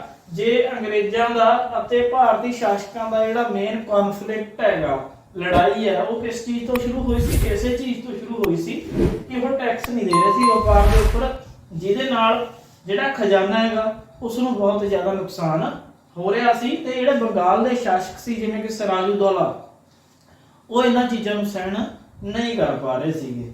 ਤੇ ਇਸ ਤੋਂ ਇਲਾਵਾ ਇਹ ਹੋਰ ਬਹੁਤ ਸਾਰੇ ਕੰਮਾਂ ਦੇ ਵਿੱਚ ਵੀ ਇੰਟਰਫੇਰੈਂਸ ਜਿਹੜੀ ਇਹਨਾਂ ਦੀ ਵੱਧ ਗਈ ਸੀ। ਹੁਣ ਨੈਕਸਟ ਪੁਆਇੰਟ ਹੈ ਸਾਡਾ ਵਪਾਰ ਤੋਂ ਯੁੱਧਾਂ ਤੱਕ। ਵਪਾਰ ਕਰਨਾ ਇਹਨਾਂ ਨੇ ਸ਼ੁਰੂ ਕੀਤਾ ਸੀ। ਹੌਲੀ ਹੌਲੀ ਵਪਾਰ ਤੋਂ ਬਾਅਦ ਜਿਵੇਂ ਜਿਵੇਂ ਇਹ ਆਪਣੀ ਦਖਲਅੰਦਾਜ਼ੀ ਭਾਰਤੀ ਖੇਤਰਾਂ ਦੇ ਵਿੱਚ ਵਧਾਉਂਦੇ ਗਏ ਤਾਂ ਸਥਿਤੀ ਇਹ ਪੈਦਾ ਹੋ ਗਈ ਕਿ ਇਹਨਾਂ ਨੂੰ ਭਾਰਤੀ ਸ਼ਾਸਕਾਂ ਦੇ ਨਾਲ ਯੁੱਧ ਕਰਨੇ ਪਏ। ਜੇ ਅਸੀਂ ਬੰਗਾਲ ਦੀ ਗੱਲ ਕਰੀਏ ਤਾਂ ਬੰਗਾਲ ਦੀ ਜਿਹੜੀ ਸਥਾਪਨਾ ਸੀ ਮੁਰਸ਼ਿਦ ਕੁਲੀ ਖਾਂ ਦੁਆਰਾ ਕੀਤੀ ਗਈ ਸੀ। ਉਸ ਤੋਂ ਬਾਅਦ ਅਲੀਵਰਦੀ ਖਾਂ ਇੱਥੋਂ ਦੇ ਸ਼ਾਸਕ ਰਹੇ ਤੇ ਬਾਅਦ ਦੇ ਵਿੱਚ ਸਿਰਾਜੁਦੌਲਾ ਸੀ ਜਿਹੜੇ ਉਹ ਇੱਥੋਂ ਦੇ ਸ਼ਾਸਕ ਬਣੇ। ਫਿਰ ਉਸ ਤੋਂ ਬਾਅਦ ਦੇ ਸ਼ਾਸਕਾਂ ਬਾਰੇ ਵੀ ਅਸੀਂ ਗੱਲ ਕਰਾਂਗੇ ਆਉਣ ਵਾਲੇ ਅੱਗੇ ਵੀਡੀਓ ਦੇ ਵਿੱਚ। ਤਾਂ ਸਿਰਾਜੁद्दौला ਸੀ ਜਿਹੜਾ ਉਹ ਅੰਗਰੇਜ਼ਾਂ ਤੋਂ ਜ਼ਿਆਦਾ ਖੁਸ਼ ਨਹੀਂ ਸੀ, ਕਿਉਂਕਿ ਅੰਗਰੇਜ਼ਾਂ ਨੇ ਕੁਝ ਇਸ ਤਰ੍ਹਾਂ ਦੇ ਕੰਮ ਕੀਤੇ ਸੀ। ਇਸ ਤੋਂ ਉਹ ਵਪਾਰ ਕਰਦੇ ਸੀ, ਉਸ ਤੇ ਟੈਕਸ ਨਹੀਂ ਦਿੰਦੇ ਸੀ। ਇੱਕ ਉਹਨਾਂ ਨੇ ਸਿੱਕਿਆਂ ਦਾ ਨਿਰਮਾਣ ਕਰਨਾ, ਸਿੱਕੇ ਢਾਲਣੇ ਸ਼ੁਰੂ ਕਰਦੇ ਸੀ। ਇੱਕ ਉਹ ਕਿਲ੍ਹੇਬੰਦੀ ਕਰਨ ਲੱਗ ਗਏ ਸੀ 1696 ਤੋਂ ਜਾਰੀ ਸੀ। ਤਾਂ ਇਹ ਵੀ ਜਿਹੜੀ ਹੈ ਸਿਰਾਜੁद्दौला ਨੂੰ ਇਹਨਾਂ ਦੀ ਗੱਲ ਹੈ ਜਿਹੜੀ ਉਹ ਪਸੰਦ ਨਹੀਂ ਆਈ ਸੀ। ਤਾਂ ਉਹਨਾਂ ਨੇ ਕਿਹਾ ਵੀ ਜੇ ਤੁਸੀਂ ਵਪਾਰ ਕਰਨਾ ਤਾਂ ਮੈਨੂੰ ਕੁਝ ਗਿਫਟ ਨਜ਼ਰਾਨੇ ਉਹ ਤੁਹਾਨੂੰ ਦੇਣੇ ਪੈਣਗੇ। ਤਾਂ ਅੰਗਰੇਜ਼ਾਂ ਨੇ ਜਿਹੜੇ ਇਹ ਨਜ਼ਰਾਨੇ ਸੀ ਉਹ ਦੇਣ ਤੋਂ ਇਨਕਾਰ ਕਰਤਾ। ਉਸ ਤੋਂ ਬਾਅਦ ਸਿਰਾਜੁद्दौला ਨੇ ਜਿਹੜਾ ਇਹਨਾਂ ਦਾ ਸਿੱਕੇ ਬਣਾਉਣ ਦਾ ਅਧਿਕਾਰ ਸੀ ਉਹ ਵੀ ਕੀ ਕਰਤਾ, ਕੈਂਸਲ ਕਰਤਾ। ਸਿੱਕੇ ਬਣਾਉਣ ਦੀ ਜਿਹੜੀ ਆਗਿਆ ਉਹ ਨਹੀਂ ਦਿੱਤੀ ਗਈ ਅੰਗਰੇਜ਼ਾਂ ਨੂੰ। ਕਿਲ੍ਹੇਬੰਦੀ ਜਿਹੜੀ ਹੋ ਰਹੀ ਸੀ, ਉਹ ਕਿਲ੍ਹਾ ਬਣਾ ਰਹੇ ਸੀ ਆਬਾਦੀ ਦੇ ਆਲੇ ਦੁਆਲੇ, ਉਸ ਤੇ ਕੀ ਲਗਾ ਦਿੱਤੀ ਗਈ, ਰੋਕ ਲਗਾ ਦਿੱਤੀ ਗਈ। ਅਤੇ ਜਿਹੜਾ ਕੰਪਨੀ ਵਪਾਰ ਕਰ ਰਹੀ ਸੀ ਬਿਨਾਂ ਟੈਕਸ ਤੋਂ, ਉਸ ਤੇ ਵੀ ਕਿਹਾ ਗਿਆ ਕਿ ਤੁਸੀਂ ਇਸ ਵਪਾਰ ਦੇ ਉੱਪਰ ਜਿਹੜਾ ਬੰਗਾਲ ਦਾ ਸ਼ਾਸਕ ਹੈ ਉਸ ਨੂੰ ਟੈਕਸ ਦਿਓਗੇ, ਜਿਸ ਦੇ ਜਵਾਬ ਦੇ ਵਿੱਚ ਕੰਪਨੀ ਨੇ ਇਸ ਚੀਜ਼ ਤੋਂ ਇਨਕਾਰ ਹੈ ਜਿਹੜਾ ਉਹ ਕਰ ਦਿੱਤਾ ਸੀਗਾ। ਤੇ ਇਹਨਾਂ ਦੇ ਵਿੱਚ ਜਿਹੜਾ ਮਸਲਾ ਹੈਗਾ ਉਹ ਹੁਣ ਕਾਫੀ ਗੰਭੀਰ ਬਣ ਗਿਆ ਸੀਗਾ। ਤਾਂ ਇਸ ਪਾਰਟ ਦੇ ਵਿੱਚ ਅਸੀਂ ਤਿੰਨ ਚੀਜ਼ਾਂ ਡਿਸਕਸ ਕੀਤੀਆਂ ਨੇ। ਇੱਕ ਵਾਰ ਥੋੜਾ ਜਿਹਾ ਰਿਵਾਈਜ਼ ਕਰਾਂਗੇ। ਈਸਟ ਇੰਡੀਆ ਕੰਪਨੀ ਦੇ ਆਉਣ ਤੋਂ ਲੈ ਕੇ ਸਥਾਪਨਾ ਹੋਈ ਸੀ, ਫਿਰ ਉਸ ਤੋਂ ਬਾਅਦ ਇਹਨਾਂ ਨੇ ਚਾਰਟਰ ਲੈ ਲਿਆ ਸੀ ਇਜਾਜ਼ਤਨਾਮਾ। ਫਿਰ ਹਿੰਦ ਮਹਾਸਾਗਰ ਦੇ ਥਰੂ ਹੁੰਦੇ ਹੋਏ ਬੰਗਾਲ ਦੇ ਵਿੱਚ ਆਏ ਸੀਗੇ, ਜਿੱਥੇ ਇਹਨਾਂ ਦਾ ਮੁਕਾਬਲਾ ਪੁਰਤਗਾਲੀ, ਫਰਾਂਸੀਸੀ ਅਤੇ ਡੱਚਾਂ ਨਾਲ ਸੀ। ਵਾਸਕੋ ਡੀ ਗਾਮਾ ਪਹਿਲਾ ਸੀਗਾ ਜਿਹੜਾ ਭਾਰਤ ਦੇ ਵਿੱਚ ਆਇਆ ਸੀਗਾ। ਇਹ ਅਸੀਂ ਕੁਝ ਦਿਖਾਇਆ ਸੀ ਕਿ ਕਿਵੇਂ ਪਹਿਲਾਂ ਬਾਰਥੋਲੋਮੇਓ Diaz cape of Good hop ਤੱਕ ਆਇਆ ਸੀ, ਅਤੇ ਉਸ ਤੋਂ ਬਾਅਦ ਵਾਸਕੋ ਡੀ ਗਾਮਾ ਇੱਥੋਂ ਹੁੰਦਾ ਹੋਇਆ ਭਾਰਤ ਦੇ ਤੱਟ ਤੇ ਪਹੁੰਚਿਆ ਸੀ ਕਾਲੀਕਟ ਵਿਖੇ। ਕੰਪੀਟੀਸ਼ਨ ਬਹੁਤ ਸੀ ਇਹਨਾਂ ਦੇ ਵਿੱਚ। ਕੰਪੀਟੀਸ਼ਨ ਹੋਣ ਕਰਕੇ ਚੀਜ਼ਾਂ ਮਹਿੰਗੀਆਂ ਸੀ, ਮੁਨਾਫਾ ਇਹਨਾਂ ਨੂੰ ਘੱਟ ਹੋ ਰਿਹਾ ਸੀ। ਤਾਂ ਇਹਨਾਂ ਦੇ ਵਿੱਚ ਲੜਾਈਆਂ ਸ਼ੁਰੂ ਹੋ ਗਈਆਂ, ਜਿਹਦੇ ਵਿੱਚ ਜਿਹੜੀ ਅੰਗਰੇਜ਼ੀ ਈਸਟ ਇੰਡੀਆ ਕੰਪਨੀ ਉਹ ਜੇਤੂ ਰਹੀ। ਇਹਨਾਂ ਨੇ ਆਪਣੀ ਪਹਿਲੀ ਇੰਗਲਿਸ਼ ਫੈਕਟਰੀ 1651 ਦੇ ਵਿੱਚ ਹੁਗਲੀ ਨਦੀ ਦੇ ਕਿਨਾਰੇ ਬੰਗਾਲ ਦੇ ਵਿੱਚ ਲਾਉਣੀ ਸ਼ੁਰੂ ਕੀਤੀ ਸੀ। 1696 ਦੇ ਵਿੱਚ ਇਹਨਾਂ ਨੇ ਕਿਲਾ ਬਣਾਉਣਾ ਸ਼ੁਰੂ ਕਰਤਾ, ਅਤੇ 2 ਸਾਲ ਬਾਅਦ ਇਹਨਾਂ ਨੇ ਮੁਗਲਾਂ ਦੇ ਜਿਹੜੇ ਅਫਸਰ ਸੀ ਉਹਨਾਂ ਨੂੰ ਰਿਸ਼ਵਤ ਦੇ ਕੇ 3 ਪਿੰਡਾਂ ਦੀ ਜ਼ਮੀਨਦਾਰੀ ਖਰੀਦ ਲਈ ਸੀ, ਜਿਨ੍ਹਾਂ ਦੇ ਵਿੱਚੋਂ ਇੱਕ ਪਿੰਡ ਕਾਲੀਕਾਤਾ ਵੀ ਸੀਗਾ। ਉਸ ਤੋਂ ਬਾਅਦ ਔਰੰਗਜ਼ੇਬ ਤੋਂ ਇਹਨਾਂ ਨੇ ਬਿਨਾਂ ਟੈਕਸ ਦਿੱਤੇ ਵਪਾਰ ਕਰਨ ਦੀ ਆਗਿਆ ਲੈ ਲਈ ਸੀ, ਅਤੇ ਨਿੱਜੀ ਵਪਾਰ ਤੇ ਵੀ ਇਹ ਟੈਕਸ ਹੈ ਜਿਹੜਾ ਉਹ ਮੁਗਲ ਸਲਤਨਤ ਨੂੰ ਦੇਣਾ ਉਹਨਾਂ ਨੇ ਬੰਦ ਕਰਤਾ ਸੀ। ਤੇ ਉਸ ਤੋਂ ਬਾਅਦ ਵਪਾਰ ਤੋਂ ਯੁੱਧਾਂ ਤੱਕ ਇਹਦੇ ਵਿੱਚ ਸਿਰਾਜੁद्दौला ਨਾਲ ਜਿਹੜੇ ਇਹਨਾਂ ਦੇ ਕੰਫਲਿਕਟ ਹੋਏ ਸੀਗੇ ਉਹਨਾਂ ਦੀ ਗੱਲ ਕੀਤੀ ਗਈ ਹੈ ਕਿ ਨਜ਼ਰਾਨੇ ਦੀ ਮੰਗ ਕੀਤੀ ਗਈ ਸੀ ਅੰਗਰੇਜ਼ਾਂ ਤੋਂ, ਜਿਹੜੇ ਇਹਨਾਂ ਨੇ ਮਨਾ ਕਰਤੇ ਸੀ। ਸਿੱਕੇ ਬਣਾਉਣ ਦਾ ਅਧਿਕਾਰ ਅੰਗਰੇਜ਼ਾਂ ਤੋਂ ਖੋਲਿਆ ਸੀ। ਕਿਲ੍ਹੇਬੰਦੀ ਤੇ ਰੋਕ ਲਗਾ ਦਿੱਤੀ ਗਈ ਸੀ ਤੇ ਉਹਨਾਂ ਨੂੰ ਹਰੇਕ ਤਰ੍ਹਾਂ ਦੇ ਵਪਾਰ ਦੇ ਉੱਪਰ ਟੈਕਸ ਦੇਣ ਦੇ ਲਈ ਕਿਹਾ ਗਿਆ ਸੀ। ਇਸ ਤੋਂ ਬਾਅਦ ਹਾਂਜੀ ਅਸੀਂ ਗੱਲ ਕੀਤੀ ਸੀ ਸਿਰਾਜੁद्दौला ਅਤੇ ਅੰਗਰੇਜ਼ਾਂ ਦੇ ਵਿੱਚ ਜਿਹੜਾ ਵੱਧਦਾ ਕੌਨਫਲਿਕਟ ਸੀ ਉਸ ਦੀ। ਉਹਨਾਂ ਦੇ ਵਿੱਚ ਜਿਹੜਾ ਇਹ ਕੌਨਫਲਿਕਟ ਸੀਗਾ, ਜਿਹੜਾ ਇਹ ਮਸਲਾ ਸੀ, ਉਹ ਇੰਨਾ ਗੰਭੀਰ ਹੋ ਗਿਆ ਸੀ ਕਿ ਇਸ ਨੇ ਪਲਾਸੀ ਦੇ ਯੁੱਧ ਦਾ ਰੂਪ ਧਾਰਨ ਕਰ ਲਿਆ ਸੀ। ਪਲਾਸੀ ਦਾ ਯੁੱਧ ਅਸੀਂ ਸਾਰੇ ਜਾਣਦੇ ਹਾਂ ਕਿ 1757 ਦੇ ਵਿੱਚ ਲੜਿਆ ਗਿਆ ਸੀਗਾ। ਇਹ ਪਹਿਲਾ ਯੁੱਧ ਸੀ ਭਾਰਤ ਦੇ ਵਿੱਚ, ਅੰਗਰੇਜ਼ਾਂ ਦਾ ਪਹਿਲਾ ਵੱਡਾ ਯੁੱਧ ਸੀਗਾ ਜਿਸ ਨੂੰ ਅੰਗਰੇਜ਼ਾਂ ਨੇ ਜਿੱਤਿਆ ਸੀਗਾ। ਅੰਗਰੇਜ਼ਾਂ ਅਤੇ ਸਿਰਾਜੁद्दौला ਦੇ ਵਿੱਚ ਜਿਹੜਾ ਟਕਰਾਅ ਸੀ ਉਹ ਲਗਾਤਾਰ ਵਧ ਰਿਹਾ ਸੀ। ਇਹ ਅਸੀਂ ਪਹਿਲਾਂ ਪੜ੍ਹ ਚੁੱਕੇ ਹਾਂਗੇ। ਅੰਗਰੇਜ਼ ਭਾਰਤ ਦੇ ਵਿੱਚ ਜਾਂ ਬੰਗਾਲ ਦੇ ਵਿੱਚ ਇੱਕ ਕਠਪੁਤਲੀ ਨਵਾਬ ਚਾਹੁੰਦੇ ਸੀਗੇ। ਉਹ ਇਸ ਤਰ੍ਹਾਂ ਦਾ ਨਵਾਬ ਚਾਹੁੰਦੇ ਸੀ ਜਿਹੜਾ ਉਹਨਾਂ ਦੇ ਅਨੁਸਾਰ ਕੰਮ ਕਰੇ, ਉਹਨਾਂ ਦੇ ਇਸ਼ਾਰਿਆਂ ਤੇ ਨੱਚੇ। ਪਰ ਸਿਰਾਜੁद्दौला ਇਸ ਤਰ੍ਹਾਂ ਦੇ ਨਵਾਬ ਨਹੀਂ ਸਨ। ਉਹਨਾਂ ਨੇ ਬਹੁਤ ਸਾਰੀਆਂ ਜਿਹੜੀਆਂ ਰੋਕਾਂ ਸੀਗੀਆਂ ਉਹ ਅੰਗਰੇਜ਼ਾਂ ਦੇ ਉੱਪਰ ਲਾਗੂ ਕਰ ਦਿੱਤੀਆਂ ਗਈਆਂ ਸੀ, ਜਿਵੇਂ ਕਿਲ੍ਹੇਬੰਦੀ ਨੂੰ ਬੰਦ ਕਰਤਾ ਸੀ, ਸਿੱਕੇ ਢਾਲਣ ਦਾ ਜਿਹੜਾ ਅਧਿਕਾਰ ਹੈ ਉਹ ਖੋਲਿਆ ਸੀ, ਕਿਲ੍ਹੇ ਉਸ ਤੋਂ ਬਾਅਦ ਟੈਕਸ ਦੇਣ ਦੇ ਲਈ ਉਹਨਾਂ ਨੂੰ ਮਜਬੂਰ ਕੀਤਾ ਜਾ ਰਿਹਾ ਸੀਗਾ। ਤਾਂ ਇਹਨਾਂ ਚੀਜ਼ਾਂ ਦੇ ਬਾਵਜੂਦ ਜਦੋਂ ਅੰਗਰੇਜ਼ਾਂ ਨੇ ਟੈਕਸ ਦੇਣ ਦੇ ਲਈ ਹਾਮੀ ਨਹੀਂ ਭਰੀ ਤਾਂ ਸਿਰਾਜੁद्दौला ਨੇ ਗੁੱਸੇ ਵਿੱਚ ਆ ਕੇ 30,000 ਸੈਨਿਕਾਂ ਦੇ ਨਾਲ ਬੰਗਾਲ ਦੇ ਕਾਸਿਮ ਬਾਜ਼ਾਰ ਦੇ ਵਿੱਚ ਸਥਿਤ ਜਿਹੜੀ ਇੰਗਲਿਸ਼ ਫੈਕਟਰੀ ਸੀਗੀ ਉਸ ਦੇ ਉੱਪਰ ਕੀ ਕਰਤਾ, ਹਮਲਾ ਕਰਤਾ। ਅਤੇ ਉਸ ਦੇ ਹਮਲੇ ਤੋਂ ਬਾਅਦ ਕਲਕੱਤਾ ਦੇ ਵਿੱਚ ਜਿਹੜਾ ਉਹਨਾਂ ਨੇ ਕਿਲਾ ਬਣਾਇਆ ਸੀਗਾ ਉਸ ਦੇ ਉੱਪਰ ਕਬਜ਼ਾ ਕਰ ਲਿਆ। ਤਾਂ ਇਹਦੇ ਵਿੱਚ ਕਾਫੀ ਸਾਰੀਆਂ ਇਸ ਸਮੇਂ ਦੇ ਦੌਰਾਨ ਘਟਨਾਵਾਂ ਹੋ ਗਈਆਂ ਸੀ। ਸਿਰਾਜੁद्दौला ਨੇ ਅੰਗਰੇਜ਼ਾਂ ਨੂੰ ਕਾਫੀ ਸੇ ਜਿਹੜੇ ਜ਼ਖਮ ਸੀ ਉਹ ਦੇ ਦਿੱਤੇ ਸੀਗੇ। ਤੇ ਉਸ ਸਮੇਂ ਰਾਬਰਟ ਕਲਾਈਵ ਜਿਹੜਾ ਕਿ ਮਦਰਾਸ ਦੇ ਵਿੱਚ ਉਹ ਮੌਜੂਦ ਸੀਗਾ, ਤਾਂ ਉਸ ਨੂੰ ਬੰਗਾਲ ਦੇ ਵਿੱਚ ਬੁਲਾਇਆ ਗਿਆ ਸੈਨਾ ਲੈ ਕੇ। ਤਾਂ ਉਸ ਦੇ ਅਧੀਨ ਜਿਹੜੀ ਸੈਨਾ ਸੀ ਉਹ ਆਈ, ਉਹਨੇ ਕਾਰਵਾਈ ਕੀਤੀ ਤੇ ਦੋਨਾਂ ਧਿਰਾਂ ਦੇ ਵਿੱਚ ਸਿਰਾਜੁਦੌਲਾ ਅਤੇ ਰਾਬਰਟ ਕਲਾਈਵ ਦੇ ਵਿੱਚ ਯੁੱਧ ਹੋਇਆ, ਜਿਸ ਨੂੰ ਪਲਾਸੀ ਦਾ ਯੁੱਧ ਕਿਹਾ ਜਾਂਦਾ ਹੈਗਾ। ਇਸ ਯੁੱਧ ਦੇ ਵਿੱਚ ਸਿਰਾਜੁਦੌਲਾ ਦੀ ਹਾਰ ਹੋਈ ਅਤੇ ਜਿਹੜਾ ਅੰਗਰੇਜ਼ ਸੀ ਉਹ ਜਿੱਤ ਗਏ ਸੀ ਤੇ ਬਾਅਦ ਦੇ ਵਿੱਚ ਸਿਰਾਜੁਦੌਲਾ ਦੀ ਡੈਥ ਹੋ ਗਈ ਸੀਗੀ। ਅੰਗਰੇਜ਼ਾਂ ਦੇ ਜਿੱਤਣ ਦਾ ਤੇ ਪਲਾਸੀ ਦੇ ਯੁੱਧ ਨੂੰ ਸਿਰਾਜੁਦੌਲਾ ਦੇ ਹਾਰਨ ਦਾ ਜਿਹੜਾ ਮੇਨ ਕਾਰਨ ਸੀ ਉਹ ਸੀਗਾ ਸਿਰਾਜੁਦੌਲਾ ਦਾ ਸੈਨਾਪਤੀ ਮੀਰ ਜਾਫਰ। ਮੀਰ ਜਾਫਰ ਜਿਹੜਾ ਸੈਨਾਪਤੀ ਸੀ ਸਿਰਾਜੁਦੌਲਾ ਦਾ, ਉਸ ਨਾਲ ਅੰਗਰੇਜ਼ਾਂ ਨੇ ਪਹਿਲਾਂ ਹੀ ਇੱਕ ਸਮਝੌਤਾ ਕਰ ਲਿਆ ਸੀ। ਇਹ ਸਮਝੌਤਾ ਇਹ ਸੀਗਾ ਕਿ ਜੇਕਰ ਉਹ ਅੰਗਰੇਜ਼ਾਂ ਦੇ ਖਿਲਾਫ ਪਲਾਸੀ ਦੀ ਲੜਾਈ ਦੇ ਵਿੱਚ ਭਾਗ ਨਹੀਂ ਲੈਂਦਾ ਤਾਂ ਅੰਗਰੇਜ਼ ਉਸ ਨੂੰ ਕੀ ਕਰਨਗੇ, ਬੰਗਾਲ ਦਾ ਨਵਾਬ ਬਣਾ ਲੈਣਗੇ। ਤੇ ਇਸ ਗੱਲ ਤੇ ਮੀਰ ਜਾਫਰ ਜਿਹੜਾ ਉਹ ਸਹਿਮਤ ਹੋ ਗਿਆ ਸੀ ਅਤੇ ਉਸਨੇ ਉਸੇ ਇਕਰਾਰ ਦੇ ਤਹਿਤ ਇਸ ਯੁੱਧ ਦੇ ਵਿੱਚ ਆਪਣੀ ਟੁਕੜੀ ਦੇ ਸਮੇਤ ਭਾਗ ਨਹੀਂ ਲਿਆ ਸੀਗਾ। ਤਾਂ ਇਹ ਭਾਰਤ ਦੇ ਵਿੱਚ ਪਹਿਲੀ ਵੱਡੀ ਜਿੱਤ ਸੀਗੀ ਅੰਗਰੇਜ਼ਾਂ ਦੀ। ਤੇ ਉਸ ਤੋਂ ਬਾਅਦ ਇਹਨਾਂ ਨੇ ਕੀ ਕੀਤਾ, ਮੀਰ ਜਾਫਰ ਨੂੰ ਆਪਣੇ ਵਾਅਦੇ ਅਨੁਸਾਰ ਬੰਗਾਲ ਦਾ ਜਿਹੜਾ ਨਵਾਬ ਹੈ ਉਹ ਬਣਾ ਦਿੱਤਾ ਸੀ। ਪਰ ਹੌਲੀ ਹੌਲੀ ਮੀਰ ਜਾਫਰ ਹੈ ਜਿਹੜਾ ਉਹ ਵੀ ਸਿਰਾਜੁਦੌਲਾ ਵਾਂਗ ਇਹਨਾਂ ਦੇ ਕਹਿਣੇ ਤੋਂ ਬਾਹਰ ਹੋਣ ਲੱਗ ਗਿਆ। ਅੰਗਰੇਜ਼ ਇਹ ਚਾਹੁੰਦੇ ਸੀ ਵੀ ਜਿਹੜਾ ਨਵਾਬ ਹੈ ਉਹ ਸਾਡੇ ਅਨੁਸਾਰ ਕੰਮ ਕਰੇ, ਜਿਵੇਂ ਅਸੀਂ ਕਹੀਏ ਉਵੇਂ ਕੰਮ ਕਰੇ। ਪਰ ਮੀਰ ਜਾਫਰ ਵੀ ਸੀ ਜਿਹੜਾ ਹੁਣ ਉਹ ਆਪਣੇ ਅਨੁਸਾਰ ਕੰਮ ਕਰਨ ਲੱਗ ਗਿਆ ਸੀ। ਤੇ ਇਸ ਤੋਂ ਬਾਅਦ ਉਹਨਾਂ ਨੇ ਕੀ ਕੀਤਾ, ਅੰਗਰੇਜ਼ਾਂ ਨੇ ਮੀਰ ਜਾਫਰ ਨੂੰ ਗੱਦੀ ਤੋਂ ਹਟਾ ਕੇ ਮੀਰ ਕਾਸਿਮ ਨੂੰ ਗੱਦੀ ਦੇ ਉੱਪਰ ਬਿਠਾ ਦਿੱਤਾ। ਅਤੇ ਜਦੋਂ ਮੀਰ ਕਾਸਿਮ ਵੀ ਉਹਨਾਂ ਦਾ ਵਿਰੋਧ ਕਰਨ ਲੱਗ ਗਿਆ ਤਾਂ ਉਹਦੇ ਨਾਲ ਕਾਫੀ ਸਾਰੀਆਂ ਜਿਹੜੀਆਂ ਝਪਟਾਂ ਸੀ ਉਹ ਅੰਗਰੇਜ਼ਾਂ ਦੀਆਂ ਹੋਣੀਆਂ ਸ਼ੁਰੂ ਹੋ ਗਈਆਂ। ਤੇ ਇਹਨਾਂ ਝਪਟਾਂ ਦੇ ਦੌਰਾਨ ਹੀ ਮੀਰ ਕਾਸਿਮ ਨੂੰ ਗੱਦੀ ਤੋਂ ਉਤਾਰ ਦਿੱਤਾ ਗਿਆ ਸੀ। ਤੇ ਮੀਰ ਕਾਸਿਮ ਜਿਹੜਾ ਭੱਜ ਕੇ ਕਿੱਥੇ ਚਲਾ ਗਿਆ ਸੀ ਜੀ, ਅਵਧ ਚਲਾ ਗਿਆ ਸੀ। ਭੱਜ ਕੇ ਅਵਧ ਚਲਾ ਗਿਆ ਸੀ, ਜਿੱਥੇ ਉਸਨੇ ਅਵਧ ਦਾ ਜਿਹੜਾ ਨਵਾਬ ਸੀਗਾ ਸਜਾਉਦੌਲਾ, ਉਸ ਤੋਂ ਅੰਗਰੇਜ਼ਾਂ ਦੇ ਖਿਲਾਫ ਮਦਦ ਮੰਗੀ। ਅਤੇ ਉਸ ਸਮੇਂ ਮੁਗਲ ਬਾਦਸ਼ਾਹ ਸ਼ਾਹ ਆਲਮ ਦੂਸਰਾ ਵੀ ਅਵਧ ਦੇ ਵਿੱਚ ਹੀ ਆਇਆ ਹੋਇਆ ਸੀ। ਇਹਨਾਂ ਦੋਨਾਂ ਤੋਂ ਉਸਨੇ ਸਲਾਹ ਮੰਗੀ, ਮਦਦ ਮੰਗੀ ਕਿ ਅੰਗਰੇਜ਼ਾਂ ਦੇ ਖਿਲਾਫ ਉਹ ਲੜਾਈ ਦੇ ਵਿੱਚ ਮੀਰ ਕਾਸਿਮ ਦਾ ਸਾਥ ਦੇਣ।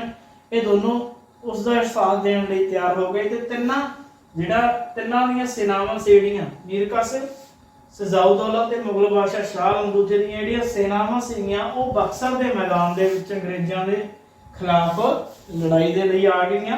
ਤੇ ਇਹ ਲੜਾਈ ਸੀ ਜਿਹੜੀ 1764 ਦੇ ਵਿੱਚ ਹੋਈ ਸੀ। ਤੇ ਇਸ ਲੜਾਈ ਦੇ ਵਿੱਚ ਵੀ ਅੰਗਰੇਜ਼ਾਂ ਦੀ ਜਿਹੜੀ ਉਹ ਜਿੱਤ ਹੋਈ ਸੀ। ਅੰਗਰੇਜ਼ਾਂ ਨੇ ਬੜੀ ਆਸਾਨੀ ਨਾਲ ਇਸ ਯੁੱਧ ਨੂੰ ਜਿੱਤ ਲਿਆ ਸੀ। ਉਸ ਤੋਂ ਬਾਅਦ ਮੀਰ ਕਾਸਿਮ ਦੀ ਡੈਥ ਹੋ ਗਈ ਸੀਗੀ ਤੇ ਅੰਗਰੇਜ਼ਾਂ ਨੇ ਇੱਕ ਸੰਧੀ ਕੀਤੀ ਅਵਧ ਦੇ ਨਵਾਬ ਸਜਾਉਦੌਲਾ ਅਤੇ ਮੁਗਲ ਬਾਦਸ਼ਾਹ ਸ਼ਾਹ ਆਲਮ ਦੂਜੇ ਦੇ ਨਾਲ, ਜਿਸ ਨੂੰ ਕਿ ਇਲਾਹਾਬਾਦ ਦੀ ਸੰਧੀ ਕਿਹਾ ਜਾਂਦਾ ਹੈਗਾ। ਇਸ ਦੇ ਅਧੀਨ ਸਜਾਉਦੌਲਾ ਤੋਂ ਅਵਧ ਵਾਪਸ ਉਸ ਨੂੰ ਦੇਤਾ ਸੀਗਾ, ਪਰ ਵਾਪਸ ਦੇਣ ਦੇ ਬਦਲੇ ਉਸ ਤੋਂ ਬਹੁਤ ਸਾਰਾ ਜਿਹੜਾ ਪੈਸਾ ਹੈ ਉਹ ਹਰਜਾਨੇ ਦੇ ਰੂਪ ਦੇ ਵਿੱਚ ਲਿਆ ਗਿਆ ਸੀ ਅਤੇ ਮੁਗਲ ਬਾਦਸ਼ਾਹ ਨੂੰ ਪੈਨਸ਼ਨ ਲਾਗੂ ਕਰ ਦਿੱਤੀ ਸੀ। ਮੀਰ ਕਾਸਿਮ ਦੀ ਮੌਤ ਤੋਂ ਬਾਅਦ ਜਿਹੜੀ ਕੰਪਨੀ ਹੈ ਉਸਨੇ ਹੁਣ ਆਪਣੇ ਆਪ ਨੂੰ ਦੀਵਾਨ ਘੋਸ਼ਿਤ ਕਰਤਾ ਸੀ। ਉਹਨੂੰ ਪਤਾ ਲੱਗ ਗਿਆ ਸੀ ਕਿ ਨਵਾਬਾਂ ਦੇ ਨਾਲ ਕੰਮ ਨਹੀਂ ਚੱਲਣਾ, ਨਵਾਬ ਨੇ ਜਿਹੜੇ ਉਹ ਸਾਡੇ ਕਹਿਣੇ ਤੋਂ ਬਾਹਰ ਹੋ ਜਾਂਦੇ ਨੇ। ਇਸ ਕਰਕੇ ਹੁਣ ਕੰਪਨੀ ਆਪ ਰਾਜ ਭਾਗ ਸੰਭਾਲਣ ਲੱਗ ਗਈ ਸੀ। ਤੇ ਇੱਥੇ ਆ ਕੇ ਉਹਨਾਂ ਨੇ ਕੀ ਕੀਤਾ, ਸ਼ੁਰੂ ਦੇ ਵਿੱਚ ਇੱਕ ਨਵਾਂ ਸਿਸਟਮ ਚਲਾਇਆ ਰਾਜ ਕਰਨ ਦਾ, ਜਿਸ ਨੂੰ ਕਿ ਦੋਹਰੀ ਸ਼ਾਸਨ ਪ੍ਰਣਾਲੀ ਕਿਹਾ ਜਾਂਦਾ ਹੈ।